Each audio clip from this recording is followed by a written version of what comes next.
Allô. Ok, bonjour à tous, bienvenue sur videobourse.fr pour le live de ce lundi. Nous sommes le 12 mai 2014. Je me demande si c'est ok au niveau du son et de l'image.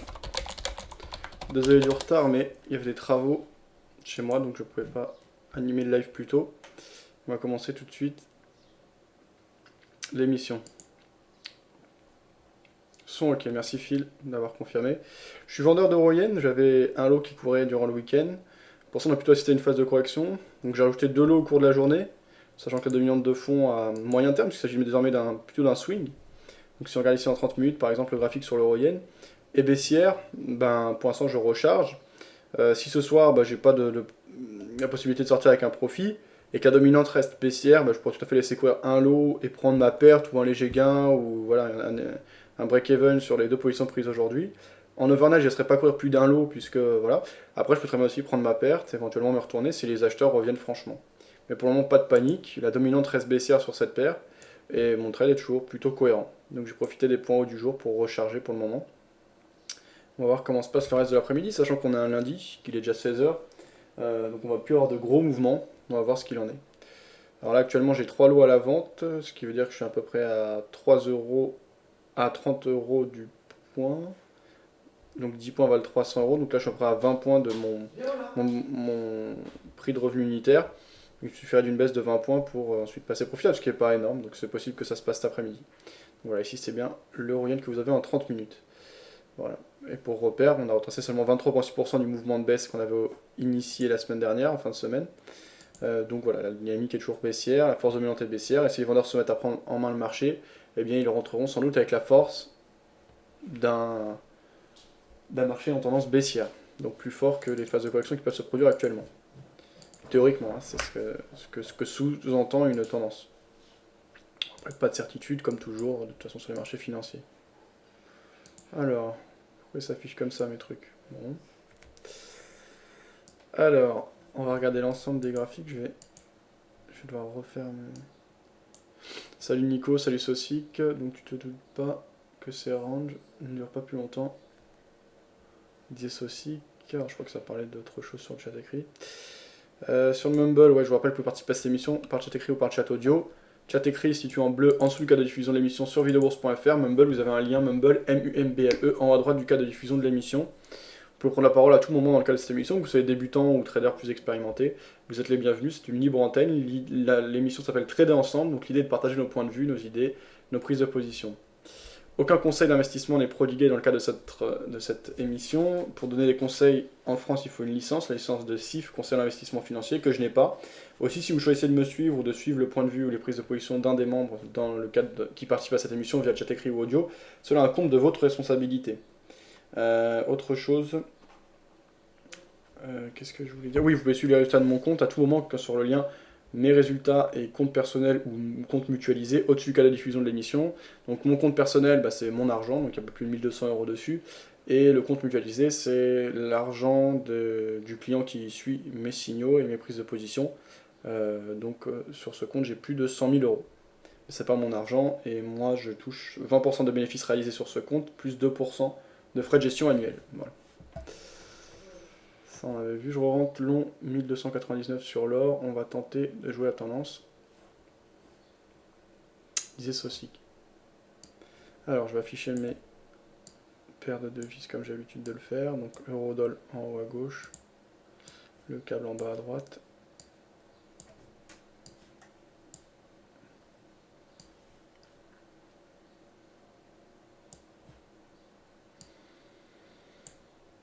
Ok. Voilà. Ici, on a l'euro-doll, on l'a déjà. Putain, ça peut l'avoir plusieurs fois. Ah merde.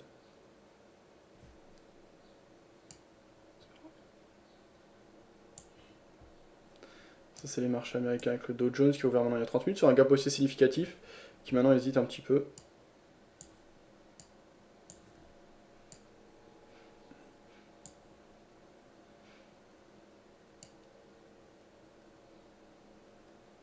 Voilà. L'euro-yen, je le mets ici en général, sur lequel je suis vendeur. Pour moi, il n'y a pas de vraie dynamique, pas de vraie tendance. Mais ça pourrait se dessiner. Enfin, elle n'est pas de retence, elle est plutôt haussière aujourd'hui, donc contre moi, contre mes positions. Mais comme j'ai dit, voilà, maintenant, je vends. Et c'est plutôt un swing, puisque c'est une position qui courait depuis la semaine dernière d'un lot, à partir de laquelle je me base pour trader. Ça, on avait vu. GBP-Yen, ok. USD-CAD, ok. Le Nikkei. Pourquoi il m'a tout raffiché comme ça? Putain. C'est pas grave. Qu'est-ce qui me manque là en bas à gauche? C'est mon câble. Ah oui, dollar-yen. Voilà. Le dollar-yen. USD, GPI. Voilà. Ok. Je vais mettre mon CAC 40 en bas à droite. Et ça va le faire. Ouais, le câble il a bien décalé à la hausse. Maintenant il hésite. C'est un lundi fidèle à ce qu'on a l'habitude de voir. Un lundi assez calme. Voilà. Et en bas à droite, je vais mettre le CAC. Et comme ça, on est complet.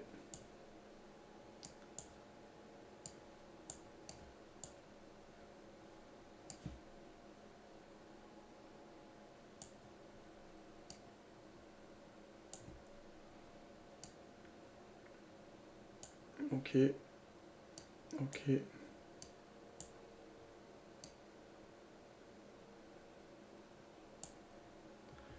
Tout ça, c'est bon. Qu'est-ce que je vais dire de plus? Ouais, je vais jeter un coup d'œil à l'or. L'or que je vois ici. En journalier, on est sur une dynamique haussière ce jour sur l'or. Donc sans doute des choses à faire en 5 minutes. Voilà ce que ça donne, une tendance haussière. Très bien. Ok. Tout est en place. Masquer tout. Ok, je vais redémarrer ma plateforme, comme ça ça va enregistrer les modifications. Et c'est parti. Aucun intérêt pour l'instant, je vois rien. Long sur l'or, je regarde des crédits. 16 700 Dow Jones short, disait Phil. Bonjour Crédit qui nous a rejoint. Belle pattern abaissée sur les 50% de tracement intralisé SOSIC par rapport à l'or.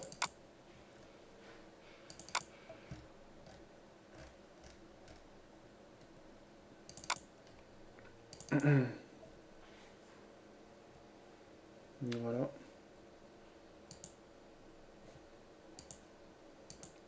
Ok. Ok, donc en haut à gauche Eurodoll, en haut à droite l'euro-yen sur lequel je suis en position, en haut à droite, en haut au milieu pardon l'euro-yen, en haut à droite le Dow Jones, en bas à droite le CAC 40, en bas au milieu le câble, en bas à gauche le dollar-yen. Voilà les différentes paires affichées. Phil qui laisse un lien, tradinganalyse.com. Tout ça Dubaï disait Phil. Il y avait une vidéo ce jour, Phil? Si oui, laquelle c'est? J'ai toujours du mal à me repérer. Ah oui, d'accord. Morning meeting pour le 12-5. Ah oui, d'accord. Mais ça, on peut pas le voir, il faut être inscrit, c'est ça?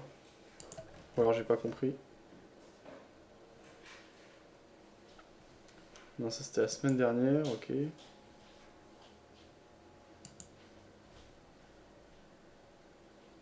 Morning meeting, c'est pour les membres.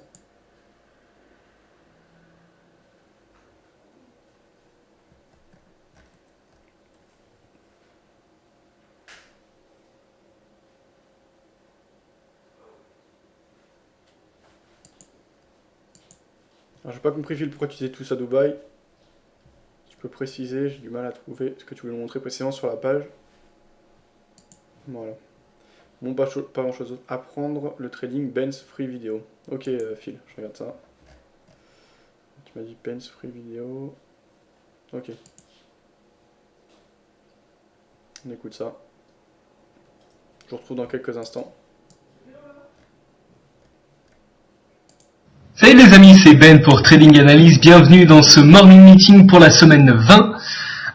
Voilà, comme vous pouvez le constater, ce n'est pas Kevin, puisque Kevin, comme vous le savez, est parti à Chypre pour de nouvelles aventures, former des traders dans un hedge fund. Donc c'est moi qui vais faire de mon mieux cette semaine pour le remplacer sur les stratégies ainsi que sur les mornings. Donc voilà, ce morning va me permettre de me présenter puisque ça fait un petit moment quand même que Kevin parlait de moi, mais mais voilà, j'étais censé faire le morning déjà il y a 2 semaines. Un petit problème de format vidéo a fait que le morning n'a pas pu être publié.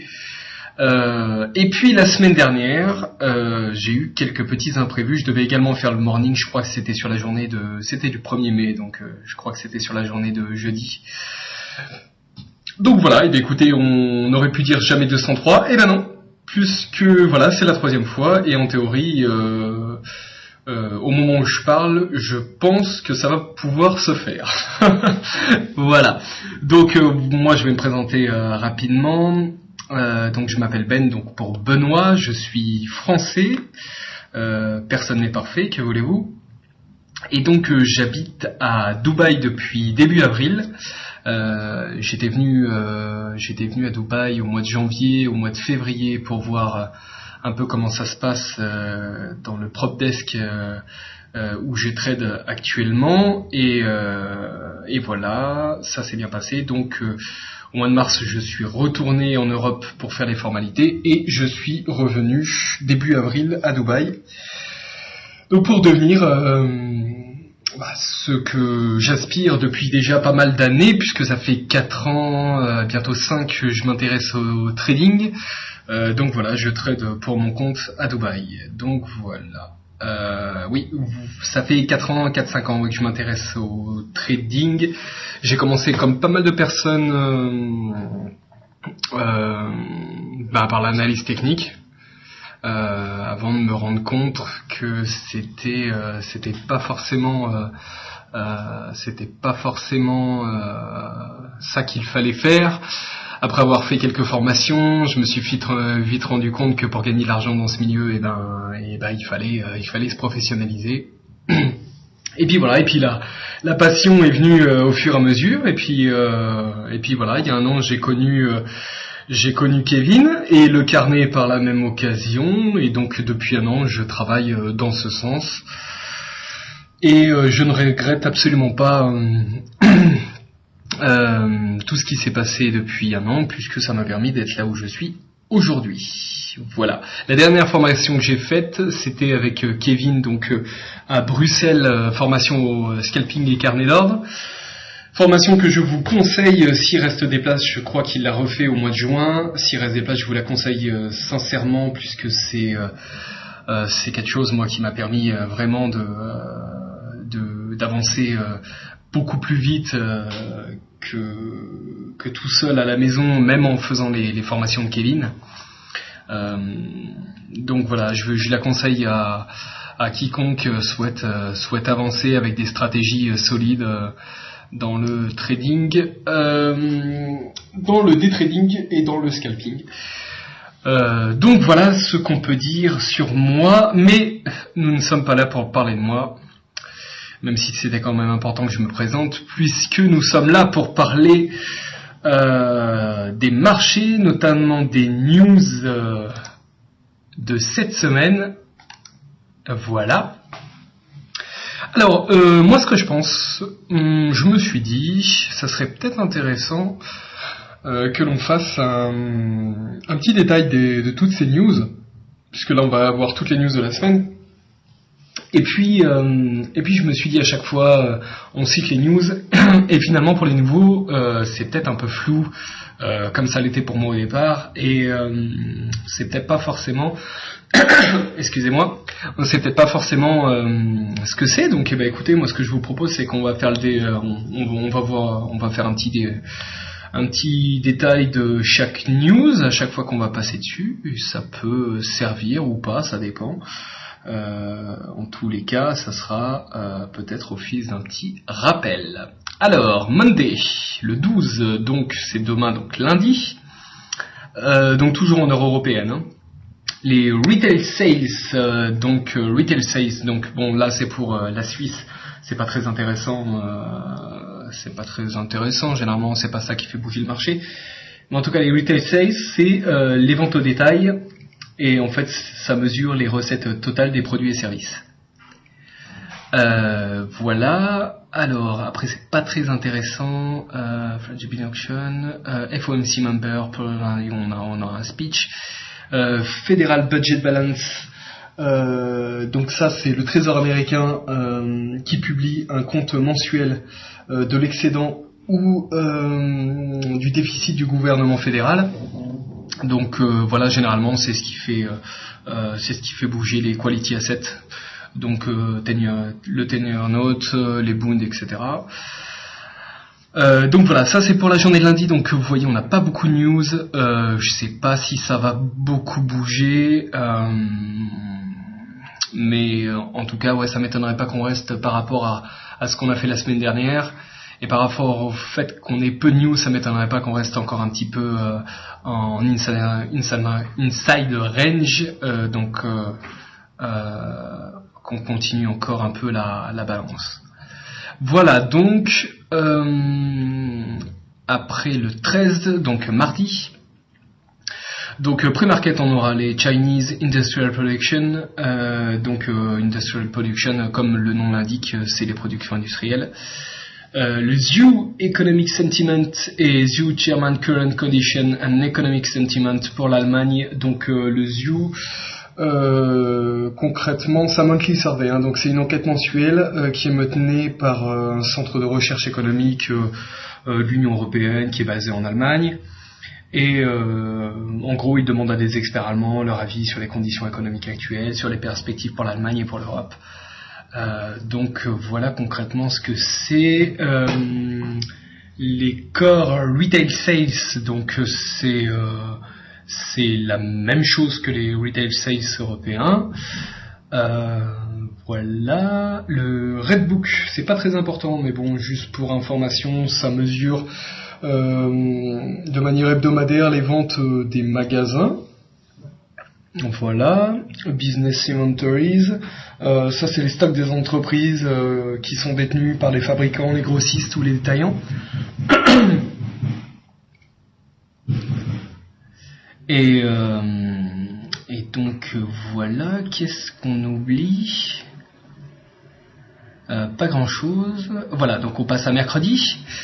German CPI, donc les CPI, donc c'est l'indice des prix à la consommation. Donc voilà, ça mesure le niveau des prix d'un panier fixe de biens et de services. Voilà, HCPI, en fait c'est le même type d'indice, mais en fait c'est harmonisé. Donc en fait c'est toujours les prix à la consommation. Généralement la BCE l'utilise pour calculer l'inflation. Voilà, donc HICPI, pardon. Voilà. Après on a le PPI.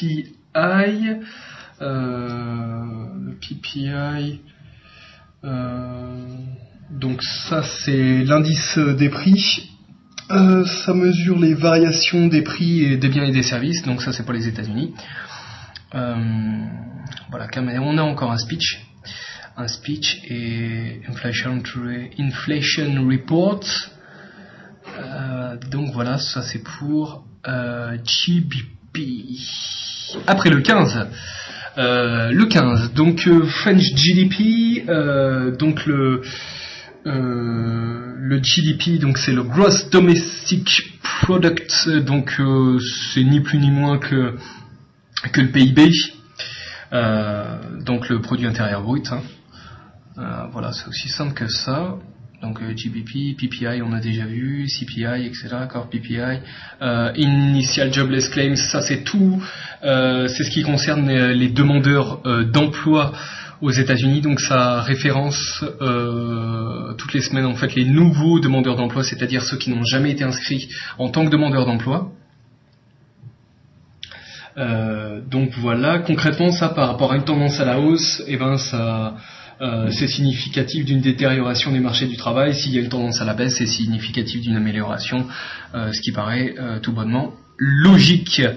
Le Philadelphia Fed Manufacturing qui marche généralement avec les Industrial Production, qui est corrélé avec les Industrial Production, qui en gros c'est un indicateur sur les tendances dans le domaine de l'industrie, voilà, des choses comme ça.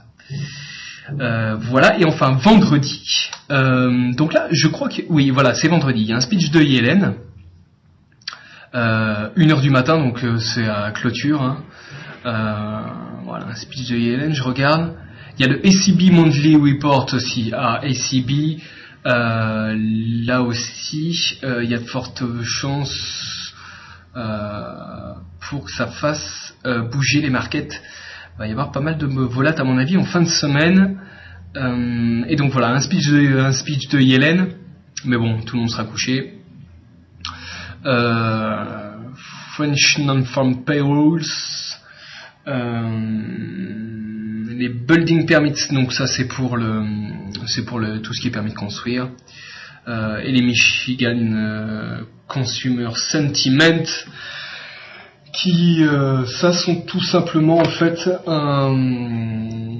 c'est la confiance des consommateurs directement liée aux dépenses de consommation.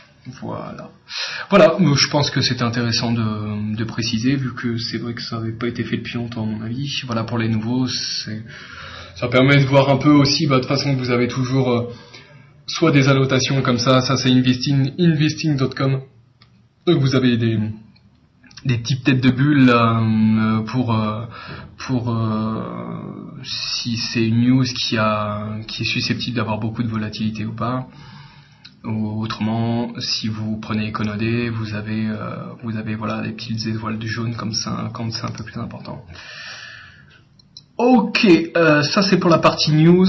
On fait un petit check du graphe des performances relatives. Et qu'est-ce qu'on constate cette semaine? Eh bien écoutez, avant de constater ce qu'on a fait cette semaine, on va déjà détailler ce qu'il est possible d'avoir, comme d'habitude, Kevin.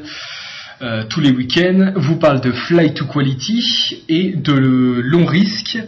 Donc ça c'est pour des situations directionnelles. Donc fly to quality, donc les risques assets sont vendus. Donc les quality assets sont achetés, tout simplement parce que il y a une peur du risque. Pour le long risque, donc c'est les risques assets qui sont achetés. Voilà. Et nous sommes ni dans l'un ni dans l'autre, puisque cette semaine, vous voyez, c'est pas très clair en fait. On n'a pas vraiment les risques assets d'un côté, les quality assets de l'autre. En fait, c'est un peu mélangé. Voilà, il y a le S&P qui stagne. On a le terminal note qui est là, alors que les boons sont en négatif. Donc là, on est clairement dans une situation de balance. Voilà, j'espère que c'est clair. On passe à la suite et on va se faire un petit tour d'horizon des graphes de la semaine et voir un petit peu ce qui s'est passé. Alors on commence par le DAX. Alors voilà, concrètement on est dans une balance macro-compo voilà, qui irait à peu près de 9400 à 9650. Et on est toujours dans cette balance depuis déjà pas mal de temps. Voilà, donc vous voyez, on est dans une grande balance. Et à l'intérieur de ces grandes balances, on a des périodes où voilà, on vient faire quelques jours dans des balances beaucoup plus petites. Et voilà. Donc concrètement, regardez, hein, c'est assez significatif. On vient toujours piéger les gens dans ces fameuses zones dont on vous parle souvent, et ces fameuses zones à stop. Donc en fait, c'est toujours le même principe. On pousse, on va chercher la liquidité, on piège les gens, et après on reverse une fois qu'on l'a trouvé. Et voilà, on fait toujours pareil. Donc voilà, on va décrypter un peu la semaine. Je vais juste changer la périodicité.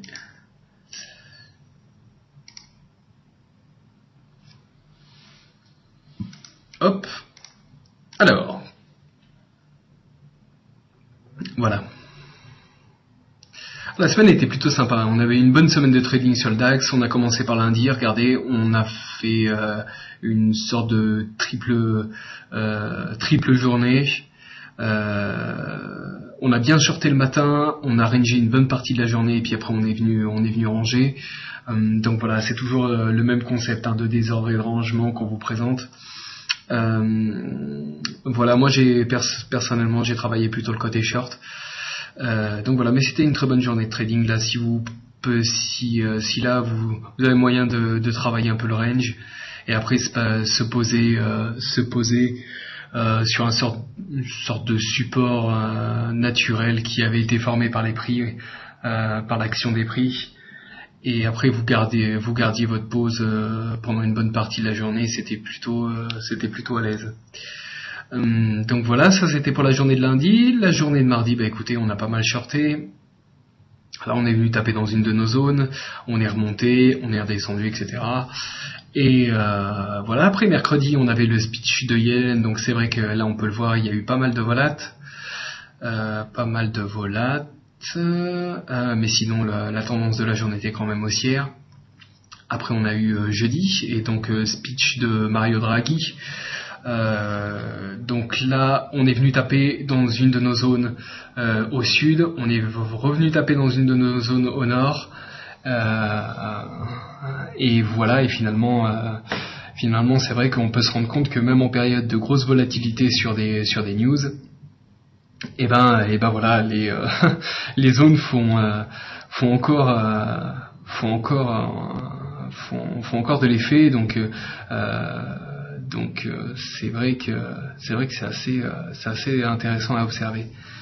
Donc voilà, et ben on va s'arrêter sur cette journée, et ce que je vous propose, c'est de faire un petit débrief de ce qui a été dit par Mario Draghi, puisque je pense que à part pour les personnes qui l'ont vu donc jeudi, ça peut être intéressant. Alors voilà, at today's meeting, which was held in Brussels, the Governing Council of the ECB decided that the interest rates on the main refinancing operations and the interest rates on the marginal lending facility and the deposit facility will remain unchanged at 0.25, 0.75 and 0% respectively.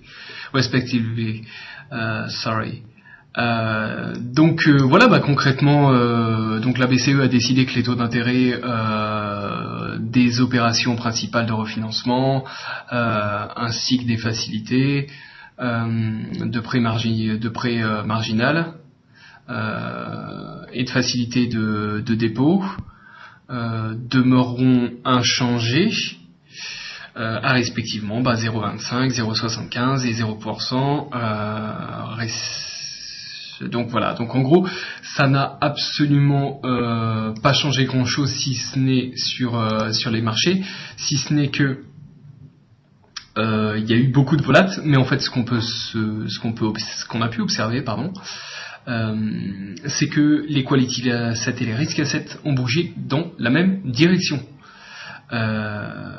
Donc voilà, on prend le Bund par exemple. Voilà le Bund, on était jeudi, donc on a eu beaucoup de volates, vous voyez, que comparé à ce qu'on peut avoir habituellement. Hop, voilà ici. Et sur le DAX, voilà, en fait on est venu taper, mais au final on est venu shorter pour aller toucher une zone, et voilà, et puis après on est reparti nord en même temps que dans la même direction finalement que les quality assets. Voilà où ça fait pareil également sur le bond et l'Eternian Note. Donc voilà, ça c'était pour jeudi, et enfin vendredi sur le DAX, on a rangé entre deux zones toute la journée, donc il y avait moyen de faire quelques-unes des stratégies qu'on donne chez TEA. Voilà, d'utiliser certaines des stratégies qui sont assez sympas sur ce type de journée. Il y a moyen de faire quelque chose de sympa. Voilà, alors on passe puisqu'on les a déjà vus sur les quality assets. Tac. Alors on est toujours dans une tendance balancée, hein. Dans tous les cas, on a vu que la semaine était en balance, et c'est le cas pour les quality assets comme les risk assets. C'est en balance. ici de même. Enfin, plus ou moins, on est plutôt dans une tendance ascendante.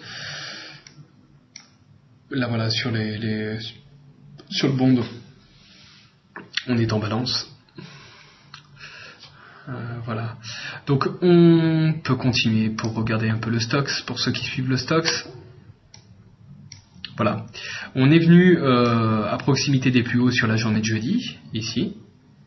Voilà, pour le Stoxx, pareil, hein, on est venu spiker. Vous voyez voilà, ces grosses bougies avec une ombre assez impressionnante, où on vient piéger les gens et puis on repart dans l'autre sens à chaque fois. Voilà, c'est notamment les concepts qu'on explique à TEA.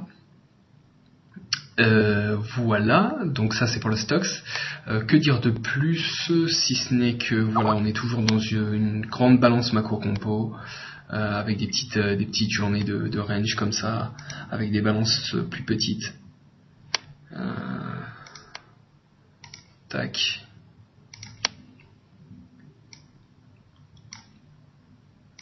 Voilà, on est collé sur les hauts, hein. C'est vrai que le marché est quand même collé sur les plus hauts. Donc tant qu'il y aura pas de nouvelles fondamentales, soit on va rester sur les hauts, soit on va peut-être casser les hauts. On verra cette semaine en fonction des news qu'on a. Mais je doute fort qu'on casse réellement les plus hauts historiques cette semaine. Même sur le marché US, je vois pas je vois pas quelque chose qui pourrait faire casser cette semaine. Mais je pense plus qu'on va rester dans le même univers de balance qu'on est depuis déjà un certain temps. Voilà, étant donné qu'on approche les plus hauts, on pourrait se dire que la semaine prochaine on va partir au sud. Donc voilà, ça c'est pour le DAX, le DO. Le dos, et vous voyez toujours nos zones, hein, Voilà, on vient spiker dans les zones, on retrace, désordre, rangement, enfin toujours nos concepts. Donc voilà, comme quoi ça marche.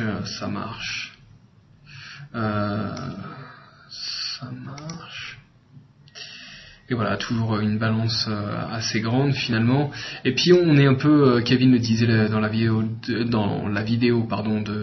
la semaine dernière, pour ceux qui l'ont vu, ces zones-là, ici et là, identiques au DAX, on est voilà, ici, ces zones aux alentours de 9400 et 9650, on est sur des zones, c'est un peu le gouffre, surtout ici à 9400, voilà. Mais vous voyez qu'en fait on s'en approche et à chaque fois on repart, et voilà, et on fait cette grande balance macro-compo qu'on voit depuis déjà un moment. Voilà, le DAX, on va faire un petit tour par les currencies, euro-dollar. Voilà, qui se balade, qui est quand même pas mal tombé les 2 derniers jours. L'euro-dollar, dollar index, qui est toujours inversement corrélé, donc évidemment lui il est monté. Swiss franc et British pound. Qui était bien monté et finalement qui a retracé sur ce qu'on pourrait considérer même ici, regardez, hein.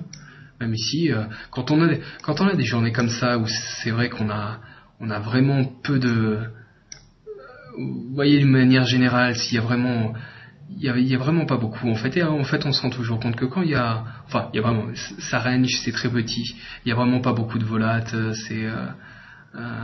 c'est pas des gros mouvements super amples. On a des grosses bougies comme ça qui se baladent au milieu des graphes, et bizarrement on retrouve toujours une équivalence mais dans l'autre sens, et là en fait on a fait finalement que ranger le désordre qu'on avait mis, donc voilà, c'est toujours on en revient toujours au même concept, hein. Voilà. Qu'est-ce qu'on peut voir d'autre ? Écoutez, le stock, le yen que donc Kevin vous a vous a bien parlé du yen, hein. N'arrête pas de vous en parler d'ailleurs, c'est très important. On pense que c'est un market internal, ce qui est très important en ce moment, puisque voilà, il est toujours inversement corrélé aux indices, pour des raisons voilà que Kevin a expliqué maintes et maintes fois. Donc voilà, c'est important. Enfin, c'est intéressant d'avoir le yen, les yens sur sa plateforme, le yen sur sa plateforme. Et donc voilà, c'est vrai qu'en début de semaine, ce mouvement-ci, vendredi, jeudi, mercredi, mardi, lundi, voilà, c'était le 5 ? Non, c'était le 2. Que je dise pas de bêtises, n'est-ce pas ? Ah, c'était le 5, autant pour moi. Donc voilà, j'allais dire une bêtise. Donc voilà, mais c'est vrai que là, il y a quelque chose qui s'est passé de spécial. C'était donc vendredi dernier, et vendredi dernier, il y avait... je ne me souviens plus, donc voilà. Mais toujours pareil. Donc, observez bien le yen. Je pense que c'est un indicateur qui ne doit pas être sous-estimé. Voilà ce qu'on peut dire. Bah écoutez, moi je suis très content d'avoir fait ce premier morning avec vous. Voilà, je vous souhaite une bonne semaine de trading. Et puis on se donne rendez-vous le week-end prochain. Ça sera peut-être Kevin, ça sera peut-être moi, on verra. Et en attendant, je vous souhaite une très bonne semaine de trading. Soyez sages mais pas trop, et à la prochaine. Ciao. Ok, donc ça c'était le point réalisé donc par tradinganalyst.com, le site de Kevin Tosh. Et là c'était Ben, donc son collègue. Pourquoi on m'a viré ça, tiens. 2 secondes s'il vous plaît.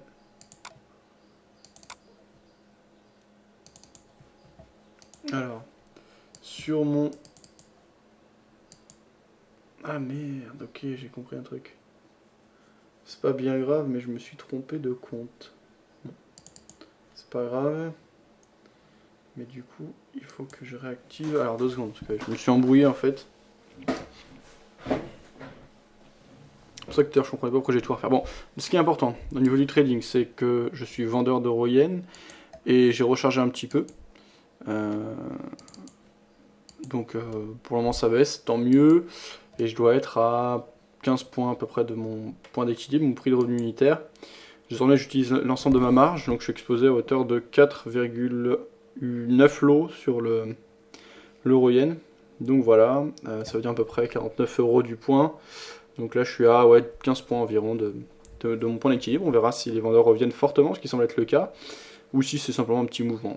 Après, comme j'ai dit dans la soirée, si jamais je n'arrive pas à sortir en bénéfice, je prendrai mes pertes ou mes petits gains sur les positions ouvertes ce jour pour ne laisser courir que ma position swing, qui est toujours valable pour le moment, puisque si on dézoome ici sur l'euro yen, la dynamique de fond reste clairement baissière. Voilà. Donc le discours n'a pas tellement changé, il n'y a pas une grosse volatilité, ce qui est assez conforme à un lundi. Alors, je vous demande 2 secondes, parce qu'il faut que je réactive un truc là. Alors attends, c'est quoi? Currency EA, voilà.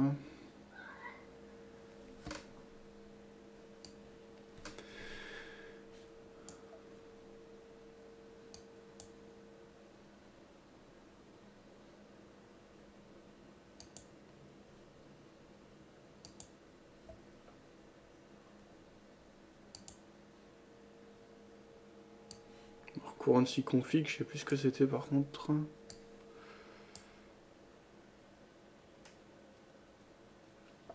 Ouais, ça doit être bon. Je vais voir.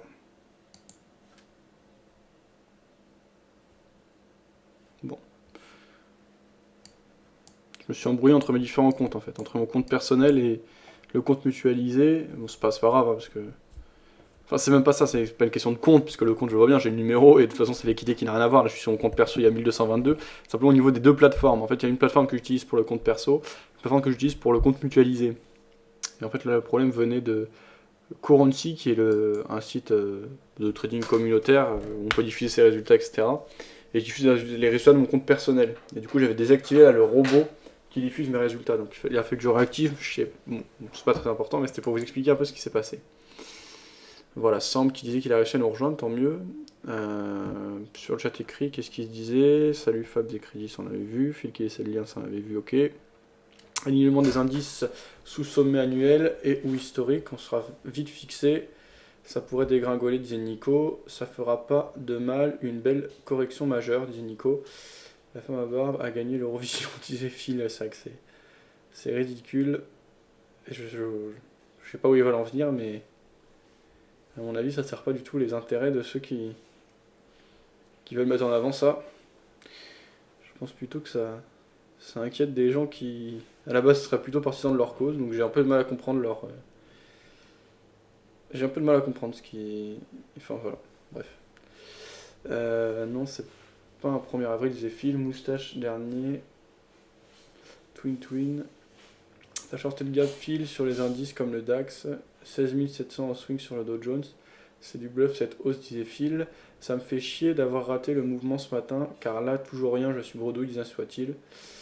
Un seul qui disait heureusement que c'est l'or, car si c'était l'euro, il ne restait plus qu'à attendre la semaine prochaine. MDR, Nico, c'est tellement aléatoire. En tout cas, il nous fait un joli coup, notre ami Greg. Non, pas vraiment stoppé. Mon nom, 15 points des Socic. Je savais bien que c'était une connerie de jouer la tendance, disait Socic. Socic, ouais, donc il nous a rejoint. Bonjour à toi. Phil qui laissait un lien.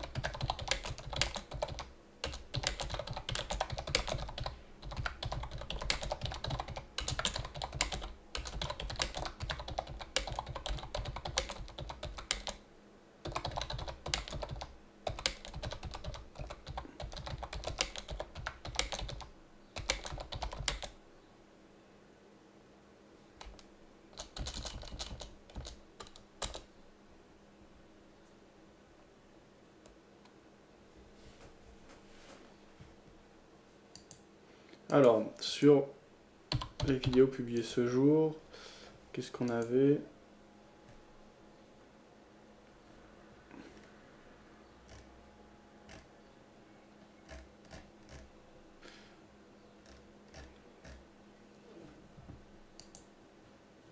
Ça, je te reviens un peu sur l'euro-yen là.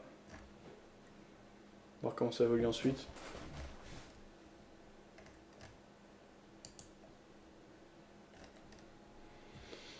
Olivier Delamarche était ce jour sur BFM Business. On va l'écouter son débat avec son adversaire, débatteur du jour.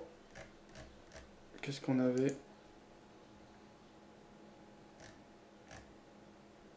Olivier Delamarche, voilà, on écoute cette chronique. Je vous retrouve dans quelques instants. BFM Business, intégral placement, le face-à-face. Et oui, c'est le face-à-face comme tous les matins aujourd'hui entre Pascal Auclair et Olivier Delamarche. Bonjour à tous les deux. Bonjour. Pascal Auclair, directeur général de la Française AM, et Olivier Delamarche, associé gérant de Platinium Gestion. Un CAC 40 qui débute la semaine en légère baisse, mais c'est surtout dû au détachement de dividendes. Sans les détachements, le CAC serait en hausse, Pascal, comme les autres places européennes. On gagne 0,4 sur l'Eurostoxx 50. Le mouvement reste fondamentalement haussier, malgré les risques.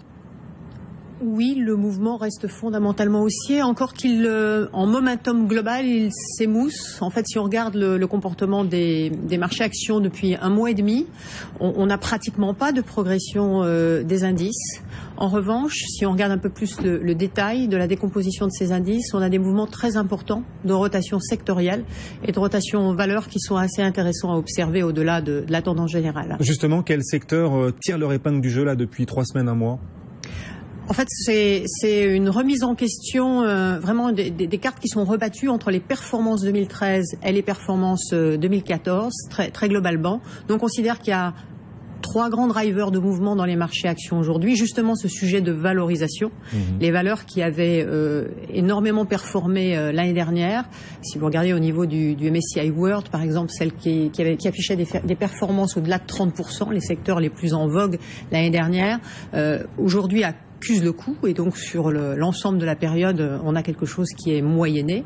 Et à contrario, celle qui était en retard l'année dernière, les secteurs les plus en retard l'année dernière, qui effectuent un rattrapage donc de valorisation. Alors il y a des valeurs et des secteurs sur lesquels c'est justifié. Je pense en particulier à tout ce qui est IT, technologie, en particulier le secteur Internet aux États-Unis, voire certaines biotech également, sur lesquelles on observe des prises de profit qui sont des prises de profit très violentes, avec des mouvements à la baisse très, très sévères. Et puis il y a d'autres mouvements par mimétisme qui sont un petit peu moins logiques. Ça c'était à regarder vraiment au cas par cas. Mais en tout cas, il y a cette redistribution des performances qui est intéressante à observer sur une plus longue période et qui s'opère sur avril et sur mai principalement.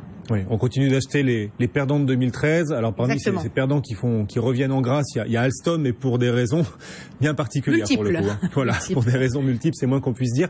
Ce qui rend le marché aussi haussier, et vous nous dites que ça va continuer, c'est aussi la perspective de voir la Banque Centrale Européenne agir. Quelle est l'explication fondamentale à la poursuite de cette hausse que vous voyez se poursuivre encore dans les prochains mois, Pascal? Alors, la BCE, c'est un sujet, mais ça ne me semble pas être le principal driver des marchés actions. On y reviendra après. On a parlé de la redistribution des performances. L'autre driver important des marchés actions me semble être, et ça rejoint la thématique des performances, sont les fondamentaux, et en particulier les fondamentaux microéconomiques. On commence à avoir une bonne vision sur la saison des résultats, donc T1 2014. Ouais. Aux États-Unis, objectivement, c'est de très bonne facture. On a aujourd'hui pratiquement la totalité du SPI à notre disposition pour en juger. On a plus de 75% de surprises positives donc sur la croissance des BPA. Donc ça c'est plutôt encourageant, et on affiche sur T1 une croissance de 4,6 raisonnable mais satisfaisante. C'est un petit peu plus terne au niveau des chiffres d'affaires, où là on voit qu'il y a une difficulté dans l'environnement macroéconomique mondial à déployer des croissances de chiffre d'affaires satisfaisantes. Là sur le premier trimestre, les États-Unis ressortent à 2,8% de croissance des chiffres d'affaires. Donc aux États-Unis, c'est satisfaisant, objectivement, c'est une bonne saison. En Europe, c'est plus terne. On peut même dire que les résultats du premier trimestre sont médiocres. On a historiquement le taux le plus élevé de surprises négatives, à la fois sur les chiffres d'affaires et sur les BPA. Donc pour l'instant, c'est pas très satisfaisant, même si on n'a que 75% de la cote à notre disposition. Et puis, si on regarde un peu le détail de tout ça, on voit qu'il y a un effet change, qu'il y a un effet très important, un effet forex. Qui devrait s'estomper pour le coup dans les prochains. Qui devrait s'estomper, mais bon, l'euro est une clé importante, ça nous ramène à la BCE. Sur ces résultats d'entreprise, on va revenir à la BCE dans un instant, mais sur ces résultats d'entreprise, Pascal nous disait qu'il justifiait la hausse des marchés, et particulièrement à Wall Street. Olivier, c'est... Non, on est en dessous de ce qui était attendu le 1er janvier. Le 1er janvier, on nous avait annoncé des chiffres d'affaires en hausse plus conséquente que ce qui est sorti de 8, et les résultats, c'était pareil. Comme d'habitude, depuis, ça fait 25 ans que ça dure, comme d'habitude, les analystes ont été pilotés par les sociétés, et aujourd'hui, même quand vous sortez un résultat très négatif, il est meilleur qu'attendu. Donc, dire que 75% est meilleur qu'attendu, ça ne veut strictement rien dire, et on a toujours la même chose, un sens de mieux que prévu, parce qu'il faut faire un sens de mieux que prévu. Donc les résultats, vous savez, ça se fait à la main dans ce genre de société, c'est pas très compliqué. Donc on le connaît, on sait comment ça fonctionne. Alors faire semblant de s'étonner de ça, c'est drôle, quoi, c'est juste.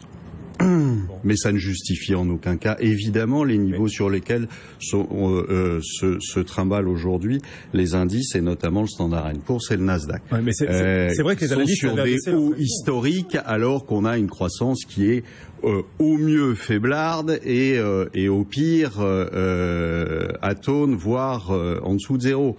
Il faut quand même s'apercevoir qu'il y a une bonne partie, et ça a été la même chose en 2013, il y a une bonne partie des BPA qui ont été bénéfices par action trafiqués, si vous voulez, par simplement le rachat d'actions qui a donné pour 500 milliards, c'est pas rien, en 2013, et on continue joyeusement à le faire. Donc évidemment, si vous supprimez des titres, vous avez des BPA qui montent, mais enfin ça n'est qu'artificiel, et donc ça n'a pas grand intérêt. Voilà. Bon. Ok, donc ça c'est la première partie, on va écouter la seconde.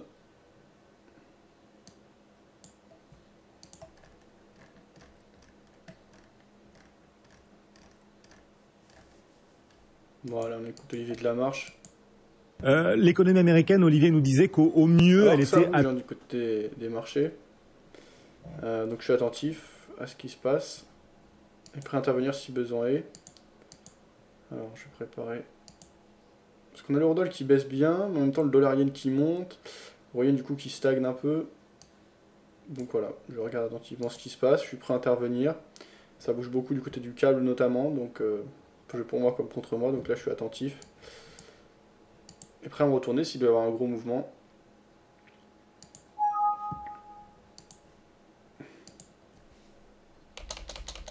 Là j'ai...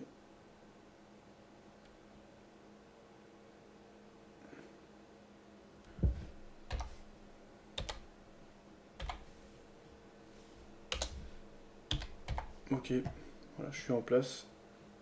Et prêt à me retourner si besoin est. Pour le moment je maintiens mon pied baissier. On écoute la suite du point d'Olivier de la Marche. Stone, vous êtes d'accord avec ce point de vue? C'est vrai que la croissance au premier trimestre a atteint péniblement 0,1%, Pascal. Est-ce que c'est la marge d'erreur, hein, je vous rappelle tout de même. Est-ce que c'est juste la météo? Non, il y a plusieurs éléments. Non, il n'y a pas que la météo. On a beaucoup parlé de la météo. On a créé un écran de fumée avec ce phénomène météorologique qui a un impact clairement. Mais si vous regardez la décomposition de la croissance américaine au Q1, il y a un certain nombre là aussi d'éléments, je dirais de points élémentaires qui sont importants à souligner. On a un bon maintien du niveau de consommation. Ça, c'est un facteur positif, tout simplement parce qu'on a une amélioration de la situation des ménages américains, une amélioration de la situation. Absolument pas. Ils ont tapé dans leur épargne. C'est tout. Oui, ils ont tapé dans leur épargne, mais en même temps, mais pas dans les revenus qui montaient, que je sache. Leur niveau de richesse s'est accru, donc tout ça est cohérent. On a un niveau de richesse qui s'accroît par une amélioration de la situation 0,1% de la population de l'immobilier. On a un niveau de... Donc la bourse va un peu mieux, l'immobilier va un peu mieux, le niveau de richesse des ménages américains s'améliore. Les salaires ont augmenté de 2% en un an, c'est plus que l'inflation malgré tout. Les salaires ont augmenté, l'emploi s'est amélioré et donc les ménages américains consomment. C'est un constat, je ne porte pas de jugement de valeur là-dessus, c'est simplement un constat. En revanche, on a un essoufflement d'un des piliers de la croissance américaine sur les derniers trimestres, qui était le secteur de l'immobilier résidentiel, pour des raisons qui tiennent à la crainte sur les taux d'intérêt, et puis probablement un effet de saturation sur les prix. Donc ça, c'est un facteur qui est un facteur négatif, qui a dû lui être impacté, parce que le secteur de la construction, on le sait, il est très sensible par les phénomènes météorologiques. Et on a la partie externe de cette croissance, la contribution de l'externe de cette croissance, qui déçoit dans un contexte où, objectivement, le commerce mondial non pas se contracte, mais se stabilise à un niveau qui est un niveau, je dirais, plutôt faible. Il n'y a pas de reprise du commerce mondial. Donc, il n'y a pas de vraie surprise sur ce 0,1 qu'on attendait très faible. Ce qui est important, c'est ce qui va se produire maintenant. Et donc, on a beaucoup commenté ce chiffre sur les aspects météorologiques. Il n'y a pas que ça. Il faut regarder ce qui se profile maintenant. C'est génial, il n'y a jamais de surprise. Ce qui est amusant, c'est que quand vous lisez les attentes la veille, ils étaient tous à plus de 1% et il sort 0,1, mais c'est pas une surprise. C'est jamais une surprise. C'est ça qui a de bien. Les gens ne sont jamais surpris et ils ont toujours une bonne raison pour vous dire que le trimestre suivant on rasera gratis. Si vous vous souvenez de ce qu'on a dit autour de cette table Olivier il y a quelques semaines, je ne fais pas partie des plus optimistes sur le rythme de croissance américaine. On a toujours eu un propos assez modéré là-dessus. On fait partie de ceux qui croyaient plutôt à un chiffre de 2,5 sur l'ensemble de l'année que 3 et plus, comme certains ont pu le proposer. Là, on en est loin, je vous le rappelle quand même. 4 fois 0,1, ça fait pas 2,5. Vous savez très bien qu'on ne projette pas 4 fois 0,1. Non, mais bon, ça va être compliqué. Si on en fait un deuxième comme ça risque d'être difficile de faire 2,5% de croissance. Il y aura des effets de compensation justement d'un trimestre sur l'autre. On le voit pas. Mécanique. Et donc on ne devrait pas avoir 2 fois de suite 0,1. Je serais très étonné de ça. Mais en tout cas, nous on fait partie des maisons qui sont assez conservatrices sur le rythme de croissance américaine. Donc on n'est pas bouleversé par ce chiffre-là, même s'il était en effet un tout petit peu plus bas que les attentes, et on attend toujours quelque chose qui soit au-dessus de 2, entre 2 et 2,5 pour l'ensemble de l'année 2014. Vous vous renforcez encore à Wall Street sur le marché américain chez la Française AM? Nous, on est très investis en Europe, vous le savez, pour l'instant on reste très européen, mais en effet, on pense que le momentum économique américain, il va maintenant prendre le dessus sur le momentum européen. Et le prochain mouvement de réallocation action, ce sera très vraisemblablement un mouvement de réallocation de l'Europe vers les États-Unis, On a commencé à prendre des positions en ce sens qui sont pas sur les actions américaines, qui sont plutôt sur les taux américains, en se mettant légèrement short taux américains dans les portefeuilles qui peuvent se le permettre, ou long dollar d'ailleurs. Mais là, vous raisonnez à politique monétaire constante. Vous raisonnez comme si la BCE n'était pas prête à dégainer éventuellement un QE ou en tout cas une baisse de taux. Or, Mario Draghi a dit jeudi que la BCE était prête à appuyer sur la gâchette dès le mois de juin, Olivier.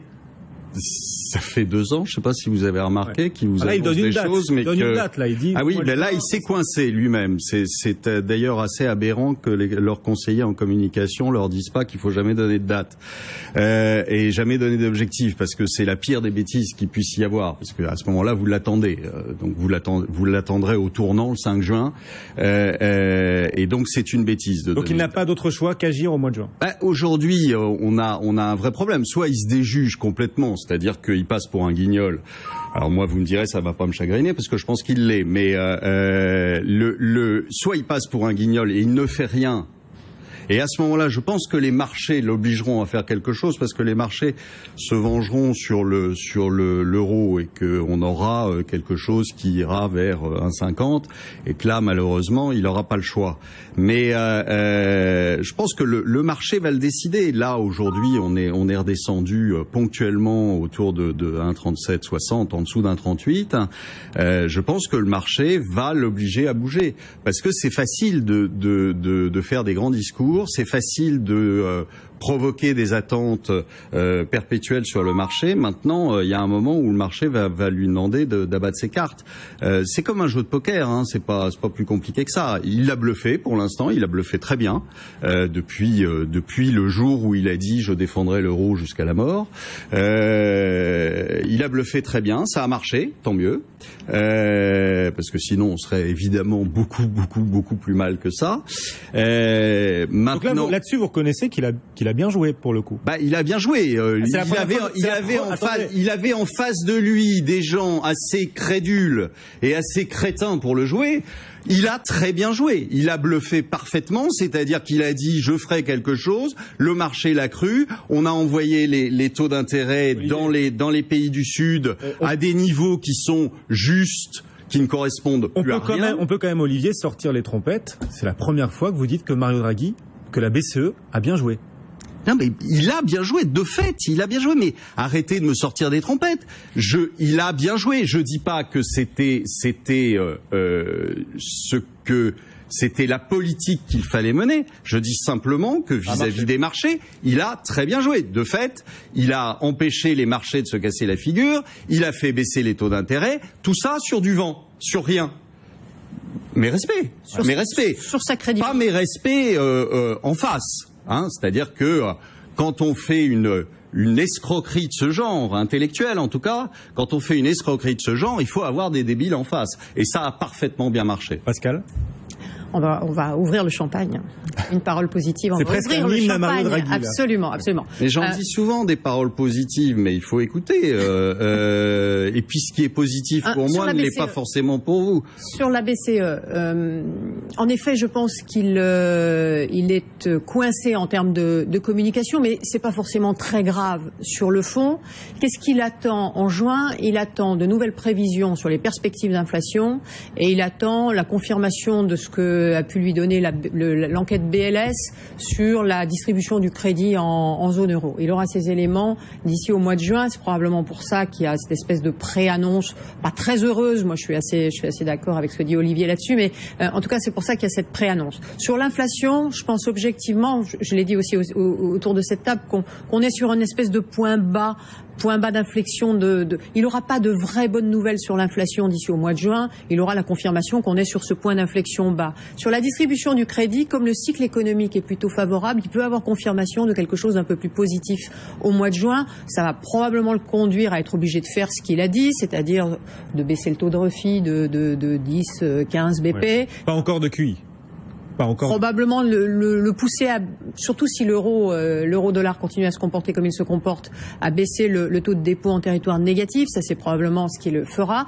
Le QI, pour moi, il attendra la fin des AQR, c'est-à-dire la fin de l'analyse des bilans bancaires, pour pouvoir voir ce qui est intelligent de positionner comme rachat de dette privée. Donc pas avant l'automne, puisque c'est à l'automne qu'on connaîtra le résultat des stress tests. C'est mon sentiment. Ouais. Bon, c'est une bêtise absolue de faire un QE et d'attendre un QE. C'est une bêtise absolue. Je ne sais pas si vous avez remarqué quand même ce qui se passe au Japon, ce qui se passe aux États-Unis. On voit tout de même que le QE est une bombe nucléaire. C'est-à-dire que ça fait coexister, d'ailleurs, c'est pour ça que ça m'amuse toujours quand on parle d'inflation et déflation, ça fait coexister les deux. C'est d'ailleurs l'arme absolue qui provoque les désastres qui provoque au Japon, c'est la coexistence entre la déflation et l'inflation. Pourquoi ? Parce que la plupart des charges vitales des ménages ont été financiarisées, c'est-à-dire le logement, la nourriture et l'énergie. D'accord ? Et donc ça, en effet, le QE a un effet positif là-dessus, c'est-à-dire qu'il les fait monter. Sauf que pour le ménage, évidemment, c'est un peu mortel. Et puis de l'autre côté, vous avez une déflation parce que vous avez des banques qui, au lieu d'aller prêter de l'argent, vont faire mumus sur ces actifs-là et les font monter. Et n'ont absolument pas l'intention de prêter de l'argent aux ménages et aux investisseurs. Et donc vous avez un effet déflationniste d'un côté et un effet inflationniste de l'autre, avec des entreprises qui, on le voit aussi au Japon, comme Sony, qui vous annonce que c'est une catastrophe.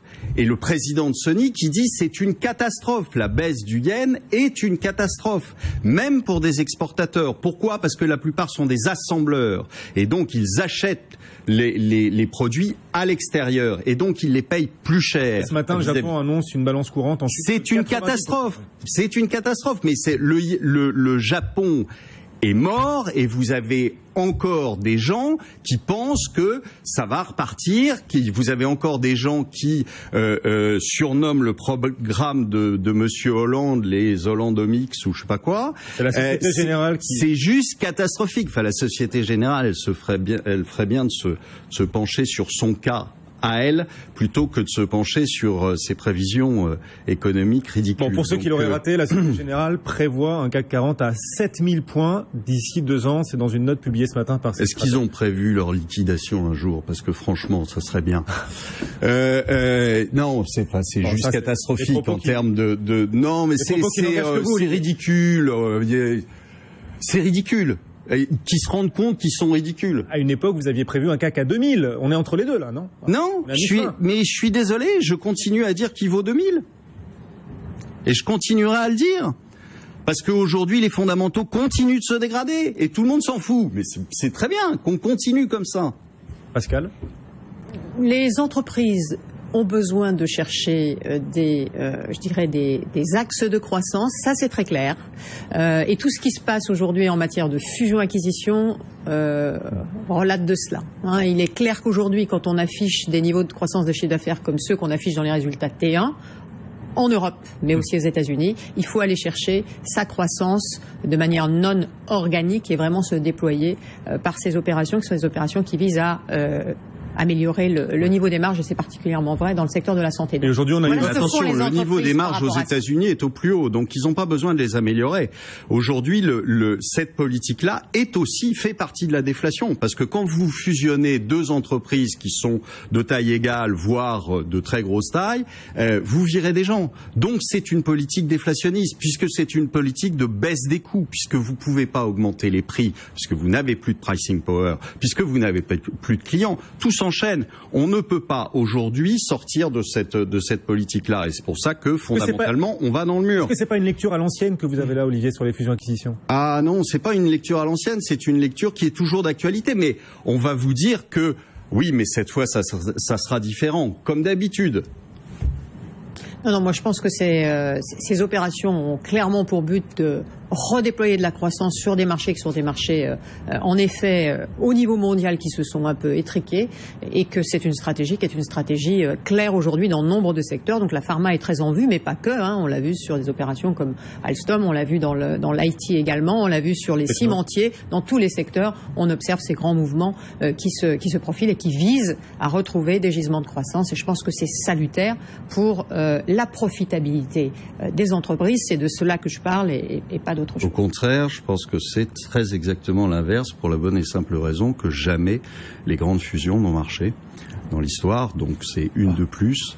Voilà. On verra si ce cycle est différent des autres. Merci à tous les deux d'être venus sur notre plateau. C'était le Face à Face. Olivier Delamarche, Platinium Gestion, et Pascal Auclair, directeur général de la Française AM. On parlait de fusion-acquisition. Aujourd'hui, on a une offre sur Général de Santé, le titre Général de Santé qui gagne plus de 7%, 16,60 €.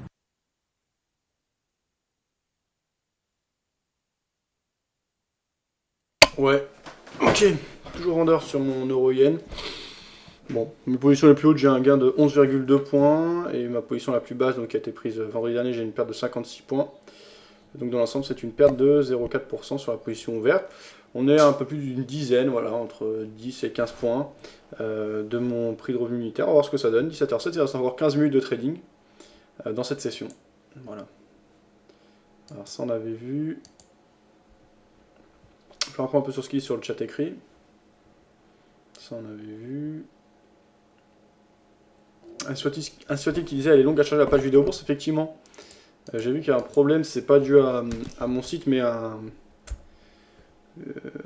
un iframe en fait que j'utilise pour les sondages. C'est le site Service Webmaster qui me le fournit, que je paye. Et en fait, ils ont des soucis aujourd'hui. Je sais pas, ça fonctionne pas leur site. Je pense que c'est eux. Si je vois que ça continue dans l'après-midi, je vais enlever le sondage le temps qu'ils réparent leur site et je le remettrai ensuite, puisque c'est ça qui fait ramer mon site, effectivement. Ça, on avait vu. Ouais, donc Phil qui laisse un lien.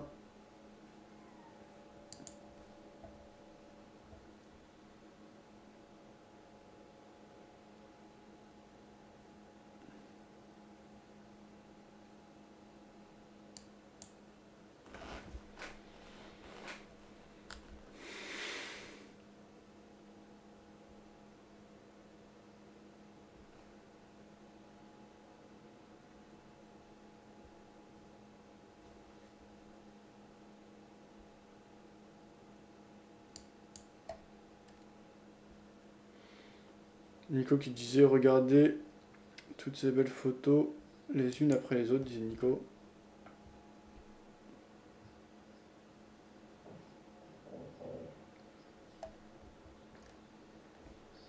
Ok.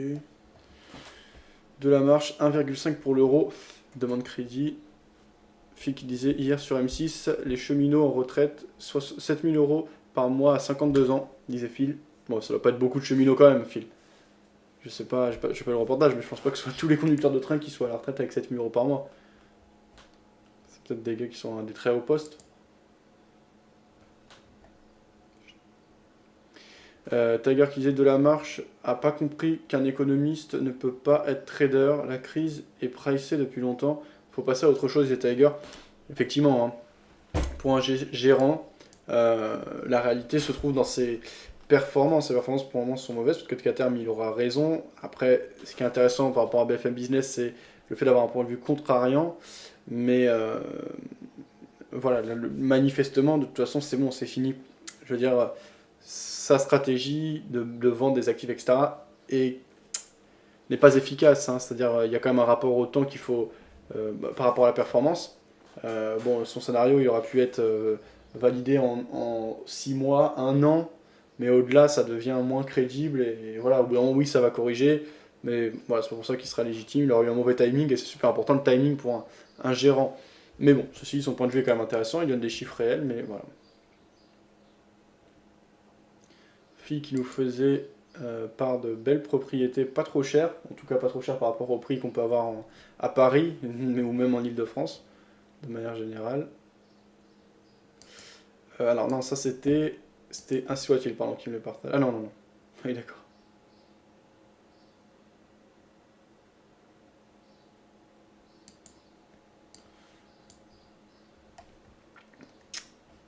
en Normandie, région Breteuil-sur-Iton, 316 000 euros. Une belle baraque de style normand un peu, avec une belle piscine, genre à la fois... Elle est pas très grande par contre, tu vois, j'avais plus longue. J'avais beaucoup plus longue moi. Mais bon, voilà. Le style rustique mais à la fois quand même assez moderne. Ou pas mal. C'est sûr que quand tu sors de Paris ou de la région parisienne, t'as des belles demeures pour pas trop cher. Enfin, les maisons comme ça. Déjà Paris ça n'existe pas du tout bien sûr, mais sinon en Ile-de-France, ouais, ça serait plus cher. Mais ceci dit, je me rends pas compte la surface qu'elle fait, ainsi soit-il. J'ai pas vu. Non, c'était Phil. Elle fait combien de mètres carrés? Région Breteuil, environnement paisible, à l'orée de la forêt, magnifique propriété de charme et de caractère, 200 mètres carrés habitables. Ouais, c'est pas mal, ça commence à être une belle baraque. Ben voilà, pour donner un... Ouais, après, voilà. Ça fait 3180 euros du mètre carré, c'est pas donné, ça va. Après, c'est vrai que c'est une belle maison, effectivement. Coup de cœur, disait Phil, eh ben, si tu l'achètes, bravo à toi.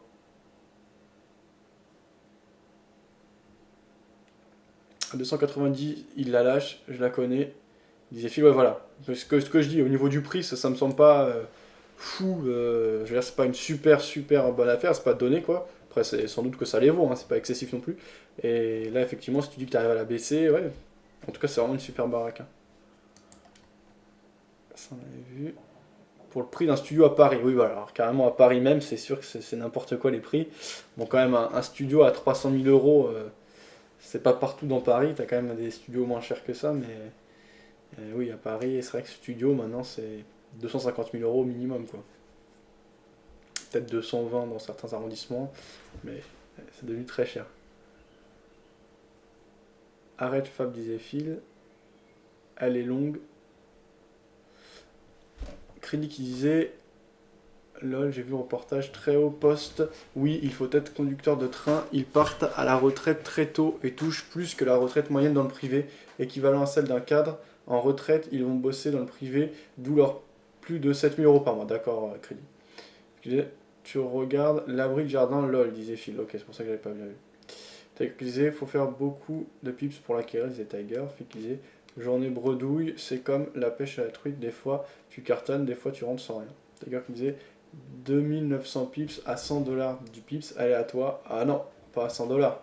100 $ du pips avec 2900 pips, tu fais 2900 x 100. Ah bah si, c'est ça. Si, pardon Tiger.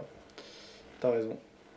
C'est ça, t'as raison. 100 fois 2900 qui nous font 290 000. Excuse-moi, t'as raison Tiger. On va toujours vendeur sur mon Euroyen, 17h23. Bon, pour l'instant ça bouge vraiment plus beaucoup. Toujours en position pour ma part, on va continuer à chercher de l'info et à voir ce qui se dit à droite à gauche.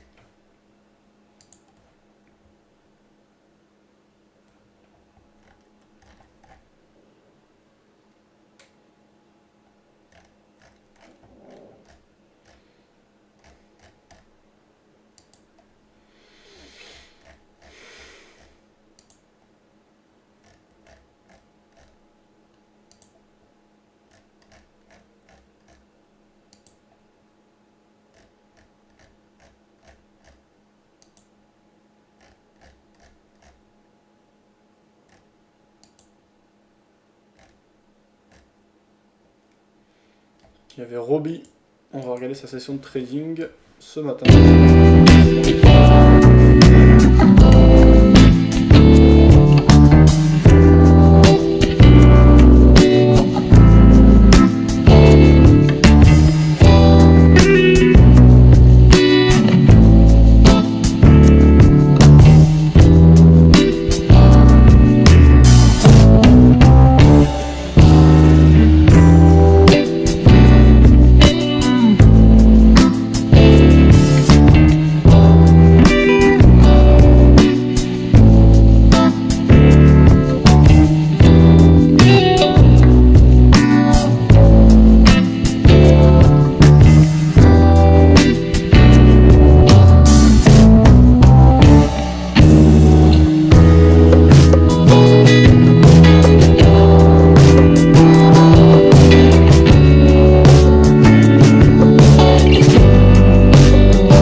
Alors, on n'y voit pas grand chose de toute façon.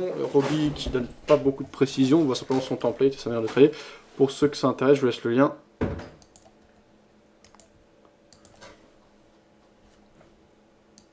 Et donc, voilà. Je suis au vendeur hein, sur mon euro-yen, il se passe pas grand chose. On continue à prendre de l'info, 10h27, bientôt la fin de la journée. Si je peux avoir un point bas, tant mieux. Sinon, ben là, qu'est-ce que je vais faire?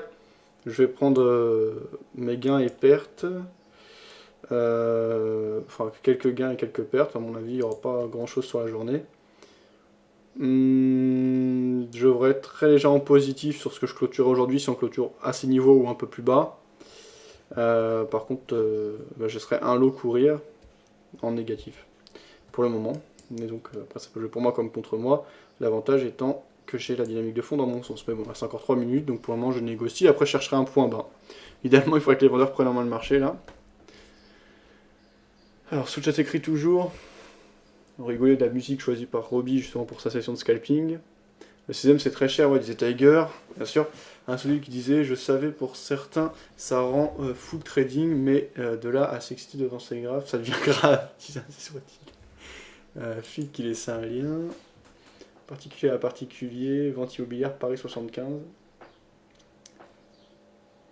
va comparer le prix de cette belle maison normande avec effectivement ce qu'il y a à Paris. Après voilà, Paris tu payes le dynamisme de la capitale et la beauté des lieux. C'est pas pour rien que ça coûte cher, mais effectivement les prix sont pas du tout les mêmes. Et là par exemple, 25e, Paris 19e, en plus ouais, 19e c'est pas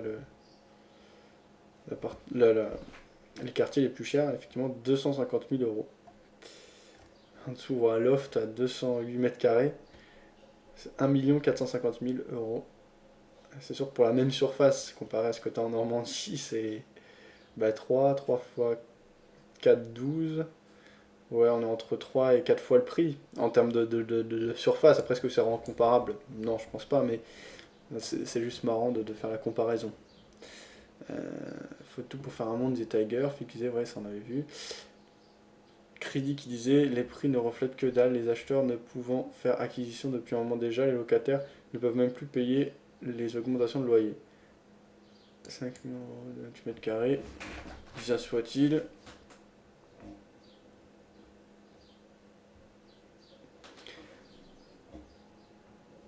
Voir M6 hier soir, incroyable. Les APL coûtent une fortune à l'État apparemment, disait Tiger. Crédit qui disait Versailles, Saint-Germain-en-Laye, c'est hyper beau comme lieu. Ok, c'est aussi très cher, disait Crédit. Je sais pas, j'avoue que je connais pas du tout les prix. Après oui, c'est sûr que c'est très beau, Versailles. Je connais surtout le... Oui, mais c'est pas mal.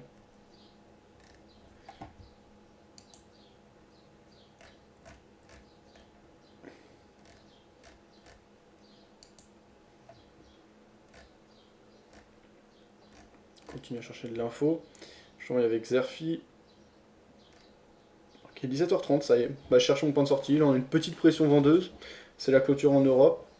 Eh bien, je vais voir si on a un point bas, tant mieux, je le prends. Et donc là, je suis maintenant en mode sortie. Donc je cherche un point de sortie optimal. Ça, on avait vu.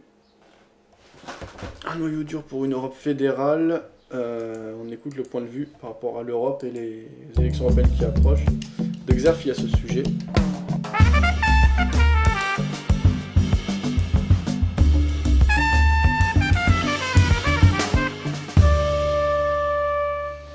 Pour sortir de la crise par le haut, l'Europe n'a pas tellement d'autre choix que de doter l'euro d'une gouvernance politique forte et de restaurer la croissance par une relance de l'investissement productif à l'échelle du continent. Mais comment transformer ces vœux pieux en réalité? Eh bien, pour mon invité, la relance de la dynamique européenne passe nécessairement par la solution fédéraliste. Bonjour Roger Godinot. Bonjour. Alors, vous êtes administrateur de la Fondation Terra Nova, vous êtes... Alors, je viens de clôturer mes positions gagnantes par exemple de la journée en fait, avec un gain de un peu plus de 0,1%, donc c'est une bonne chose. Là, il me reste 2 lots ouverts, dont un lot que je vais fermer dans la soirée. Après, c'est l'occasion de prendre un point bas, je le prendrai. Et on est quasiment neutre hein, sur l'ensemble de la journée. Donc voilà. On écoute quand même le point de Xerfi. Si j'ai un point bas, tant mieux, je le prendrai. Autrement, je laisserai courir ces 2 lots sur l'euro-yen dans la soirée. Et quoi qu'il arrive ce soir, je couperai un des 2 pour en overnight laisser courir qu'un lot. Après, si j'ai un bon point de sortie durant la soirée, tant mieux. Par ailleurs cofondateur de l'INSEAD, et vous venez de publier une note pour le compte du think tank Notre Europe Institut Jacques Delors sur justement cette solution du fédéralisme qui aujourd'hui vous paraît inéluctable, c'est le mot? On peut le dire comme ça? On peut le dire. Oh, inéluctable, l'histoire n'est jamais écrite d'avance. Oui. C'est probablement la solution à terme de l'Europe qui continue, mais l'histoire n'est pas écrite. Il n'est pas sûr que l'Europe aille dans cette direction. Et à mon avis, si elle ne va pas dans cette direction, elle est condamnée à mourir. Alors justement, l'état actuel n'est pas pérenne. Justement, là, il y a une véritable interrogation en ce moment, c'est l'euroscepticisme qui, semble-t-il, gagne du terrain en Europe. Alors, comment aller vers plus de fédéralisme malgré cette opinion défavorable et plutôt peu réceptive à l'Europe? Mais il faut écrire beaucoup de notes comme celles que j'écris, il faut que beaucoup de gens s'y mettent. Et c'est pour ça que, voyant arriver la campagne européenne, et pressentant en quelque sorte qu'elle serait relativement médiocre, je me suis dit il faut l'alimenter un petit peu et après tout, c'est notre devoir d'écrire ce que nous pensons si jamais nous pensons quelque chose sur ce sujet. Donc il y a un déficit de pédagogie. Absolument, c'est par là que ça passe. En fait, il faut comprendre qu'on a besoin de plus d'Europe et non pas de moins d'Europe. Alors ça, il faut en être convaincu. Si on n'est pas convaincu, si vous n'êtes pas convaincu, je peux vous convaincre. Il faut un peu de temps. Alors quels sont les grands arguments à déployer dans cet objectif pédagogique ? Bon, ils ont déjà été donnés depuis longtemps. C'est que dans le monde actuel, il y a de la place que pour les grands. Bon, l'Europe, c'est 500 millions d'habitants, c'est ce qui fait qu'elle existe. Mais malheureusement, l'Europe, c'est le plus grand marché du monde. C'est le plus grand marché du monde. Donc, quelque part, c'est la plus grande économie du monde. Mais malheureusement, c'est un nain politique. Dès qu'il y a une décision à prendre sur le plan mondial, ou même sur le plan régional, l'Europe n'existe pas. On le voit avec l'Ukraine. Actuellement. L'Europe n'existe pas. Donc le fédéralisme, c'est pour donner un poids politique. Voilà. D'autre part, on a vu avec la crise de l'euro, et tous les spécialistes monétaires vous le diront, qu'une monnaie, pour être pérenne, a besoin d'être rattachée à un pouvoir politique lisible et fort.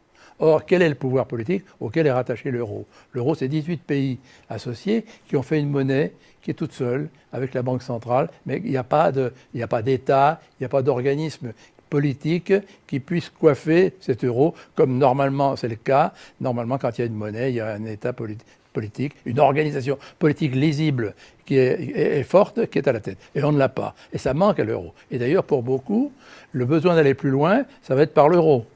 Et j'ai déjà eu quelques échanges, évidemment, à ce sujet. Moi, je propose d'aller vers d'autres solutions, parce que je ne suis pas fanatique absolu de dire tout par l'euro, mais beaucoup déjà m'ont dit, alors, il faudrait passer par la zone euro. Alors, la zone euro, moi je veux bien, mais on est déjà 18 dans la zone euro. Et on est déjà très différents. Or, pour faire du fédéralisme, pour prendre des décisions communes, pour aller très loin et approfondir, il faut avoir des cultures communes, il faut avoir des problèmes communs, il faut avoir des niveaux de vie comparables, il faut avoir des habitudes. Je dirais presque qu'il faut presque une histoire. C'est pour ça que ça nous ramène assez vite aux fondateurs de l'Europe. C'est pas par hasard que ces pays-là se sont rassemblés pour fonder l'Europe. Et c'est pour ça que vous appelez au retour à un noyau dur à 6 en quelque sorte, qui ne seraient pas les mêmes pays, cela dit, que oui, je dis 6 parce que d'origine. Je pense qu'on finira à 6, mais je suis d'accord qu'on propose à tous les membres de la zone euro. Parce que le problème n'est pas de créer un fédéralisme pour un fédéralisme. Le problème, c'est de pourquoi faire. Donc il faut qu'on commence à mettre sur la table les objectifs pour l'Europe que l'on ne peut pas remplir ou que l'on n'a pas rempli jusqu'à présent parce que justement, on n'a pas ce pouvoir politique. Et alors pourquoi est-ce qu'on ne l'a pas fait avant? Pourquoi on ne l'a pas fait parce qu'il n'y a pas eu la volonté politique, mais nous avons des quantités... On a manqué des occasions? On a manqué beaucoup d'occasions. Lesquelles? On peut dire que le résumé de la politique européenne à ce sujet depuis une vingtaine d'années, depuis même plus que ça, c'est des propositions allemandes qui sont suivies d'une non-réponse française. La dernière étant celle d'ailleurs de Joschka Fischer, qui a fait un grand discours dans lequel il proposait justement ce genre de solution pour lesquelles les Français n'ont pas répondu. Et quand on répond, on dit oui, peut-être, plus tard. Autrement dit, il y a une réticence française à répondre aux propositions allemandes. Et on a loupé déjà plusieurs occasions. Ce que je redoute, c'est que ce soit trop tard. Donc j'espère que ça ne l'est pas, mais à force de non-réponse, ça finit par être lassant. Ah oui, alors justement, là, vous évoquiez la question de l'Allemagne. Mettre en place plus de fédéralisme, cela impliquerait plus de transferts, les excédents allemands qui devraient être éventuellement, transférés. c'est pas un principe. Oui, mais l'Allemagne peut-elle l'accepter aujourd'hui? L'Allemagne est très profondément européenne, mais elle pose des conditions à cette Europe. Elle veut que l'Europe soit gérée d'une certaine façon.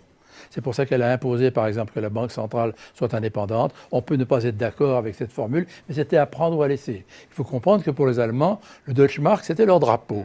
À la fin de la guerre, ils avaient perdu la guerre, et le Deutschmark a été leur drapeau. Donc quand on leur a demandé de sacrifier leur Deutschmark au profit d'un euro, ils disent oui, mais alors attention, à condition qu'on ne nous relance pas dans l'inflation, à condition qu'on puisse contrôler les autres. Donc, nous voulons une banque centrale indépendante et qui fonctionne. Donc ça, c'est à prendre ou à laisser. On le sait. Donc si les Français n'en veulent pas de ça, s'ils veulent faire n'importe quoi, alors à ce moment-là, il n'y aurait pas d'Europe fédérale, et il vaut mieux quitter l'euro. Il vaut mieux quitter l'Europe. Mais si au contraire, on est d'accord pour aller dans cette direction, on peut y mettre nos conditions. Et j'en ai des conditions à poser aux Allemands. Alors notamment, par exemple, dire que nous avons besoin de relancer la croissance. Nous ne pourrons pas complètement désendetter les pays, nous ne pourrons pas même lutter contre les dettes de façon valable s'il n'y a pas de la croissance. Et ça, c'est à l'ensemble de l'Europe. Et pour avoir de la croissance, on a besoin, à mon avis, de pouvoir passer par le canal investissement collectif et accéder au marché financier d'une façon collective. Or, seul un organe fédéral qui ressemble à un pays serait capable d'emprunter sur le marché mondial ce que ne sont pas capables de faire les pays. La preuve, c'est qu'un pays comme la France est complètement bloqué par le fait qu'elle est limitée dans son endettement et donc elle ne pourrait pas emprunter 200, 300, 400 milliards pour faire des investissements en France. Alors qu'au plan européen, c'est possible. Alors ça, c'est une question à poser aux Allemands. Et on n'a pas la réponse. Il n'y a pas que ça. Autre chose, par exemple, c'est la réforme fiscale. Est-ce qu'on veut ou pas la réforme fiscale? Si on veut une réforme fiscale, on en a besoin pour compléter le marché unique. Mais si une réforme fiscale, ça se fait à plusieurs. On ne peut pas faire une réforme fiscale tout seul. Donc, quels sont les pays qui sont d'accord pour qu'on fasse une réforme fiscale? Visiblement, ce ne sera pas la Grande-Bretagne, ce ne sera pas l'Irlande. Bon, il y a même pas mal de pays de l'euro qui n'en voudront pas. Donc, est-ce qu'il y aura combien de pays? Alors, probablement l'Allemagne acceptera, nous aussi, si c'est le cas. Il faut savoir ce que nous voulons. Et combien de pays accepteront autour de nous pour faire de la réforme fiscale? C'est ce qui peut-être déterminera les frontières de ce fédéralisme. De cette nouvelle Europe. Voilà. Alors, avec ces deux facteurs-là, comment faire la relance de la réindustrialisation de l'Europe? Alors justement, on va en parler. Et deuxièmement, par exemple, comment avoir une harmonisation fiscale? On a besoin d'Europe pour ça. Et on a besoin d'une Europe de type fédéral, c'est-à-dire qui puisse décider. Pas une Europe à 28 dans laquelle cette Europe, c'est simplement 28 chefs de gouvernement qui se réunissent pour prendre une décision. Imaginez que chacun d'entre eux parle une demi-heure, ça fait 7 heures de discours avant que chacun ait pris la parole une fois. Et après, on passe aux décisions. Ça ne marche plus.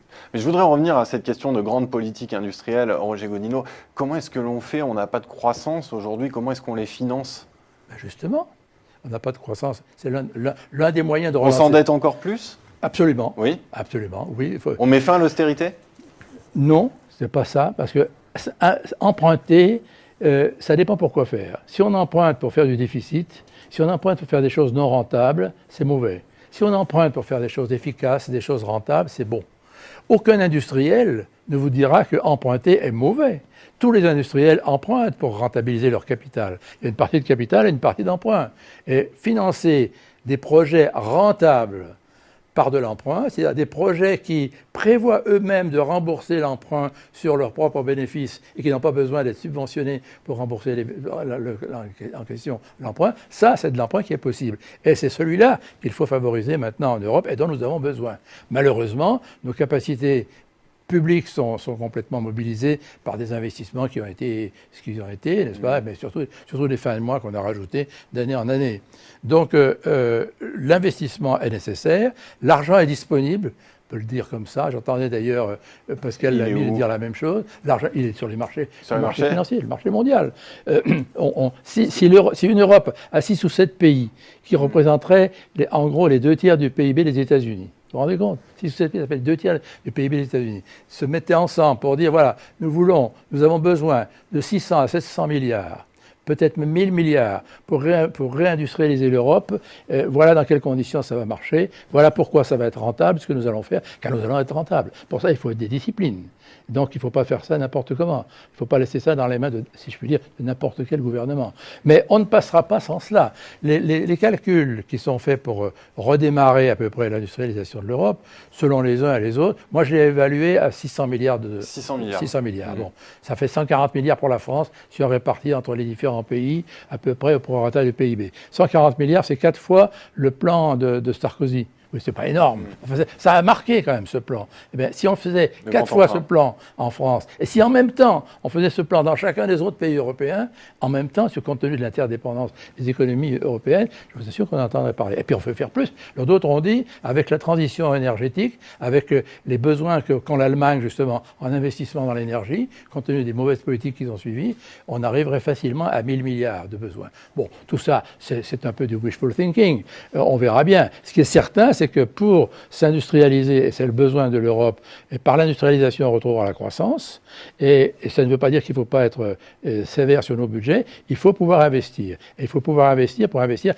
dans des projets rentables. Et ça, on peut le faire par emprunt si on le fait de façon européenne et de façon collective. Pour conclure, Roger Godino, Donc on a besoin de l'Europe pour ça. En 2 mots, vous êtes plutôt optimiste ou pessimiste sur le futur de l'Europe? Je suis optimiste sur le long terme. Optimiste sur le long terme. Eh bien, je vous remercie d'être venu faire partager cet optimisme sur le long terme pour l'Europe, Roger Godino. Merci d'être venu sur Xerfi Canal.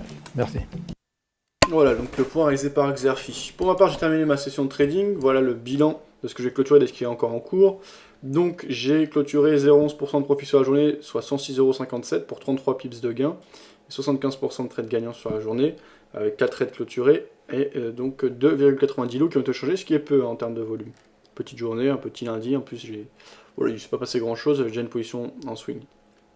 Puis l'ouverture du compte, donc le gain repasse en positif avec plus 0,05%, bon, c'est pas très significatif. Le maximal toujours de 4,86%, un profit en euros de moins 80,82, c'est pour ça qu'en gain absolu on a moins 0,08%, donc je ne sais pas trop pourquoi le gain est positif. Je ne connais pas la différence, mais bon, c'est très proche et il y a une différence entre gain absolu, je pense que c'est par rapport au capital initial déposé, et le gain c'est par rapport au plus bas que tu as été, comment tu es remonté, etc. Effectivement, vu que quand on perd puis on gagne, le gain qu'on a fait par rapport au niveau le plus bas qu'on a atteint est plus élevé, puisque, voilà, par exemple, si vous perdez, c'est pour donner un exemple extrême pour bien illustrer ça, si vous perdez 50% de votre capital, mais qu'ensuite vous regagnez 50%, mais vous aurez gagné 100% par rapport au capital le plus bas que vous avez eu. Donc le gain absolu est toujours négatif à moins 0,08%, donc le profit par rapport au compte est de moins 80,82 € depuis l'ouverture du compte. Alors depuis l'ouverture du compte, le compte est négatif en termes de points, avec moins 384,20 points. Avec mon approche, c'est pas forcément très significatif, mais voilà, c'est notable. Sur le mois, donc je suis positif de 5,80 points sur le mois de mai, avec plus 2,94% et 2878 € de gains clôturés. Cette semaine, donc je commence doucement avec plus 0,11%. On verra ce que donnent les autres jours. Ce sont au total 480 trades qui ont été clôturés depuis l'ouverture du compte, avec 58% de trades gagnants et 42% de trades perdants.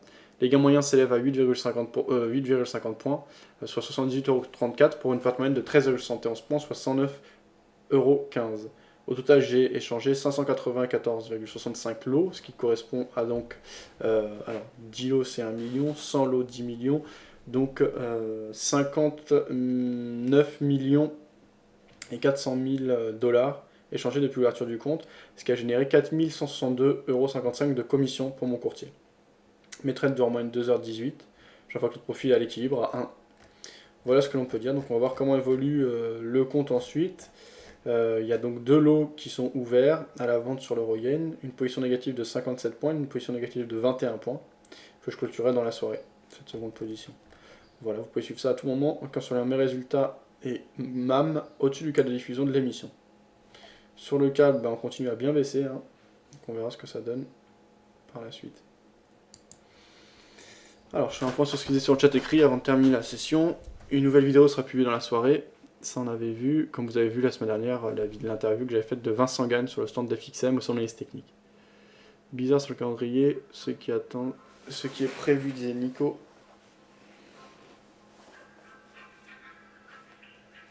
Ouais.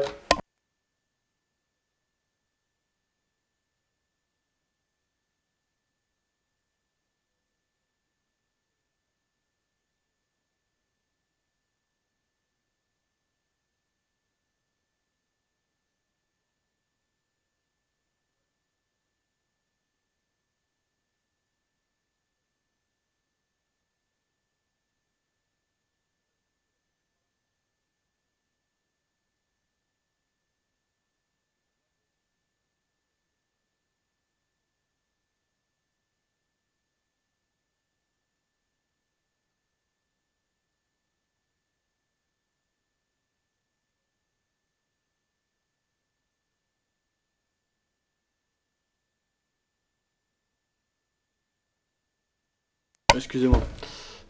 Ça, on avait vu.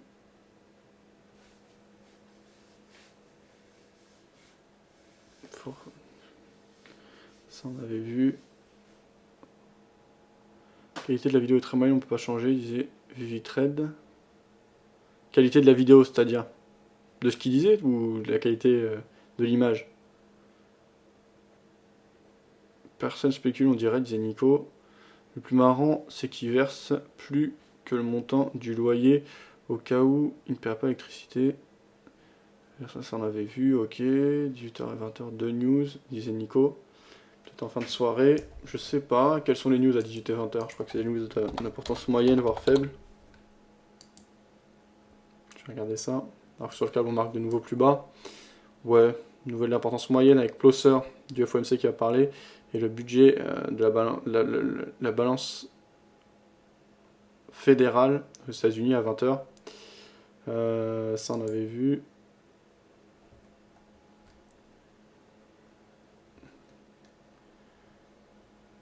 German Zoo, donc le sentiment économique allemand, donc le Zoo demain à 11h, ça c'est significatif, c'est regardé en tout cas. C'est une nouvelle par rapport à la Chine, à 7h30, production industrielle. Demain après-midi, 14h30, il y aura les ventes au détail aux États-Unis, et dans la soirée, il y aura des nouvelles par rapport à l'économie néo-zélandaise, pour ceux que ça intéresse. Voilà, donc, pour demain. Alors ça on avait vu, ok, j'avais oublié, bizarre le calendrier qui attend ce qui était prévu, de la place pour les grands, comme la Suisse ou l'Angleterre. Château de cartes égale Union Européenne, disait Phil. Soit-il qui disait, je viens de regarder le compte à Fab, ça va, bientôt retour dans le vert, cool, disait Soit-il. Effectivement, bah, on va voir si ça se poursuit. En tout cas moi je continue à travailler selon mon approche qui me semble cohérente statistiquement et en termes de probabilité. Voilà, après on verra si c'est efficace. Pour le moment ça ne l'a pas été, mais voilà. D'ailleurs j'ai trouvé qu'il y avait un message intéressant sur le forum qui a été publié dans le sujet dédié à mon compte mutualisé. Je vais vous le lire. Voilà.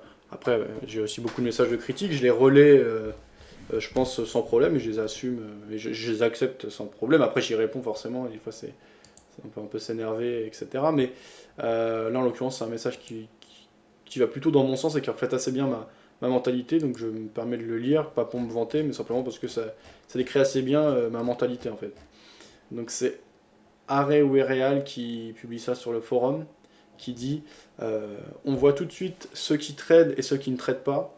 Je ne comprends pas l'intérêt de regarder une performance tous les jours ou à la fin de chaque semaine. De mon expérience et celle de mes collègues, un opérateur de marché fait sa performance sur des rushs. La distribution statistique d'un gain et d'une perte n'est pas régulière, tout comme un jet de pile ou face. On peut avoir 5 fois face de suite et vice versa. Quand on utilise une méthode en particulier, il faut des conditions de marché spécifiques. On va constater qu'un système de suivi de tendance performe en tendance et drawdown en contre-tendance par exemple. A l'inverse, un système qui consiste à fader subira des pertes directionnelles et performera en backtest. Alors je ne sais pas bien compris ce qu'il veut dire par fader, donc certains ont une réponse, n'hésitez pas à me l'indiquer. À moins d'être un scalper et de passer une centaine d'ordres par jour sur plusieurs marchés, devises, matières premières, stocks, indices, la performance sera irrégulière. C'est d'ailleurs pour cette raison que le particulier perd de l'argent sur le long terme. Il assume très mal les périodes de drawdown, abandonne une méthode à cause d'une perf mensuelle négative, etc. Tout ça pour dire qu'à la lecture de certains commentaires, on peut y voir une inexpérience. Un trader gagnant est un trader qui sait gérer son risque et rien d'autre. Quand on est dans un rush, c'est facile. On peut faire 5 à 8 fois son risque dans une journée favorable. Le fait étant que ça ne se produit pas tous les jours et que le reste du temps, c'est de la perte ou du break-even. Faire en sorte d'appliquer sa gestion du risque pour ne pas trop entamer les gains du rush et patienter jusqu'à la prochaine période favorable où les conditions de marché seront en adéquation avec notre système. Mais ça, on ne le lit pas dans les ouvrages ou sur le site de Monsieur Moulin où l'on retrouve cette culture de la performance bête et méchante. Peu importe, en fait, je suis tombé sur cette page en recherchant et étant un ancien lecteur de vidéos bourse, ça me fait plaisir de voir Fabien dans un projet de cette importance.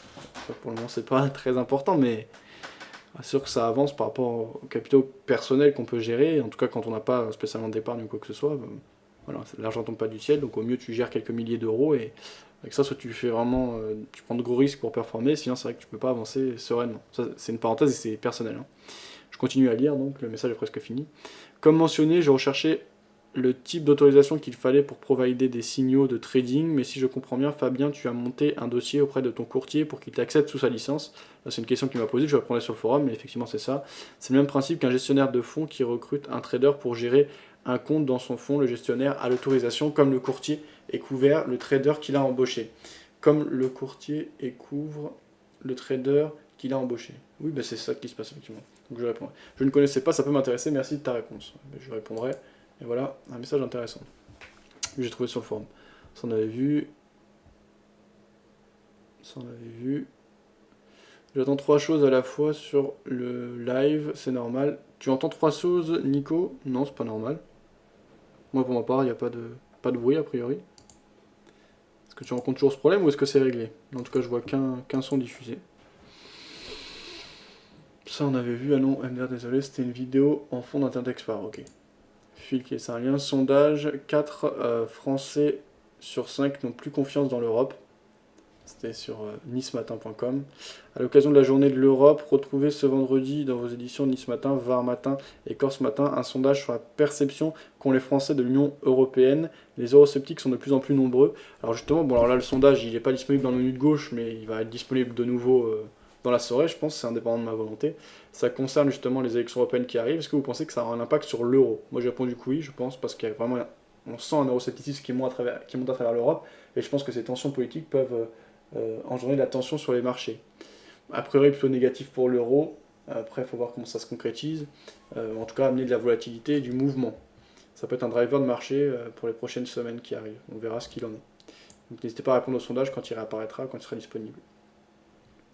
Quelles sont tes commissions, Fab? Demande SSTM. Moi je touche 20% des performances réalisées et 2% de frais de gestion annuels, donc l'équivalent de 0,16, 0,17%, entre 0,16 et 0,17% par mois. Donc là pour le moment, comme j'ai pas beaucoup performé, je touche surtout les 0,16%, ça me fait 160, entre 160 et 170 euros par mois. Sur le mois dernier, je crois que c'était 167 euros. Voilà. Après moi, mon idée c'est surtout de montrer des belles performances. C'est pas que 100 000 euros en gestion que tu gagnes vraiment de l'argent, ça peut être 500 000 ou 1 million d'euros. Là c'est intéressant, déjà avec 1 million par exemple, tu as 1600 euros, entre 1600 et 1700 euros de frais de gestion par mois. Et après selon ta performance, moi je vais aller chercher entre 1 et 2% par mois d'objectifs idéalement. Ça te fait quand même, donc sur 1 million ça te fait entre 10 000 et 20 000 euros, donc tu touches 20%, ça te fait entre 2 000 et 4 000 euros supplémentaires, donc tu commences à tourner à des salaires intéressants. Après je pense vraiment pour mener le train de vie d'un trader, avoir des salaires vraiment élevés, donc plus de 10 000 euros par mois par exemple, voilà, commencer à gérer 3, 4, 5 millions, ça commence à être bien, ça serait vraiment mon objectif. Si j'arrive à le faire avant la fin de 2014, je suis le plus heureux des hommes. Donc voilà, on verra à terme si je parviens à montrer des choses intéressantes. Également, un de mes objectifs là, à court terme, c'est d'être retenu en tant que fournisseur de signaux sur Currency. Après, il y a pas mal de critères par rapport à ces sites, mais voilà, pour l'instant, en tout cas, je suis très content de la performance montrée sur Currency, et j'espère que ça va continuer dans ce sens. Voilà ce que ça représente sur Currency. Après, je suis en discussion, je suis dans la liste d'attente en fait, et je suis surveillé par le gars qui s'occupe justement de la sélection des trade leaders sur currency.com. Je suis sur .fr. Non, je suis sur le .com d'ailleurs. Voilà, pour le moment, il m'a pas donné plus d'indications que ça. Il m'a dit qu'il faut que je continue à trader, qu'il observe ce que je fais et qu'il va me dire si mon approche correspond à ce qu'ils attendent. Mais voilà, donc ma performance en vert comparée au S&P en orange. Je suis assez content de surperformer le S&P en ayant des conditions et des statistiques de risque tout à fait raisonnables, pourvu que ça dure. Je laisse le lien pour ceux que ça intéresse. Ça sera un bel objectif aussi, ça permet de se faire connaître et potentiellement de lever des fonds. Voilà. Puisque si tu es recruté en tant que fournisseur de signaux, ça apporte plus de crédit, parce que c'est quand même currency.com, une société qui est régulée par la NFA aux États-Unis, qui est même enregistrée auprès de la CP Banque de France et à travers le monde, qui est racheté par Oanda, donc voilà, il n'y a que 17 fournisseurs de signaux actuellement, donc c'est un challenge qui peut être intéressant. Ça on avait vu. Et oui, j'ai conservé les 3 pour le moment. C'était crédit qui demandait si il restait Tu restes des positions sur l'euro. Bonne soirée à toi, à plus tard. J'espère que tu seras encore en vacances cette semaine, ça se fait-il. Je vais me mater, c'est dans l'air. Bonne soirée. Je vous laisse bonne soirée, ok. Critiquer un trader gagnant est un trader qui sait gérer son risque et rien d'autre. Pas d'accord, car si à chaque trade tu fais perdre 1% de ton compte, que se passe-t-il au bout d'une centaine de trades perdant de suite? Avec un money management, on a juste garanti sa perte, rien d'autre. Même pas en fait crédit, parce que si tu perds 1% de ton capital, au final, même au bout de 100 trades, même au bout de 1000 trades, t'as pas perdu tout ton capital, il te reste toujours une partie. Mais ceci dit, oui, c'est pas suffisant, il faut aussi une bonne stratégie, ça je suis d'accord avec toi. Après, si tu parles du capital de départ, oui. Mais sinon, à chaque fois, si tu perds 1%, vu que tu date les 1% au capital qui te reste, tu perds jamais l'entièreté de ton capital. Mais ça, on avait vu. Qualité de l'image, c'est Vivitrade. Ça, on avait vu, ok. Conserver. Rien fait crédit, pas un trade, mais je laisse mes performances. Je me suis mis des alertes. L'or, il bouge tout le temps. Bonne soirée, aussi crédit.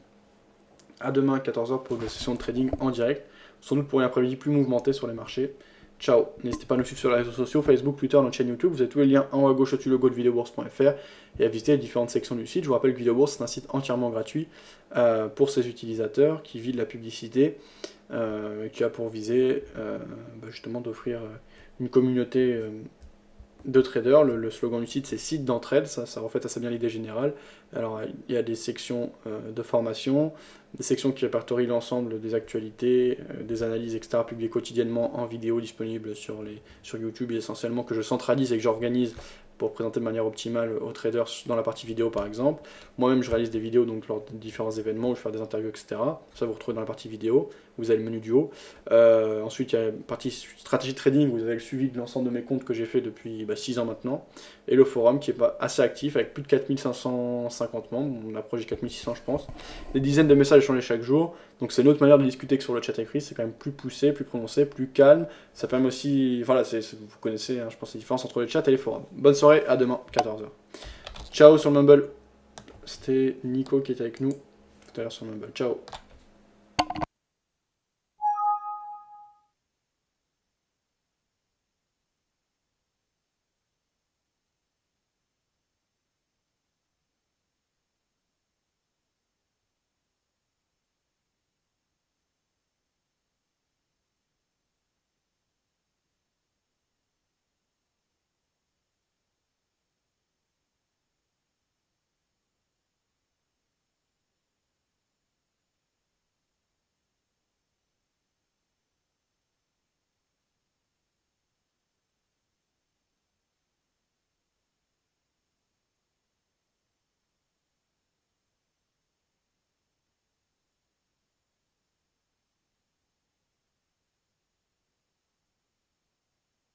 Très bien.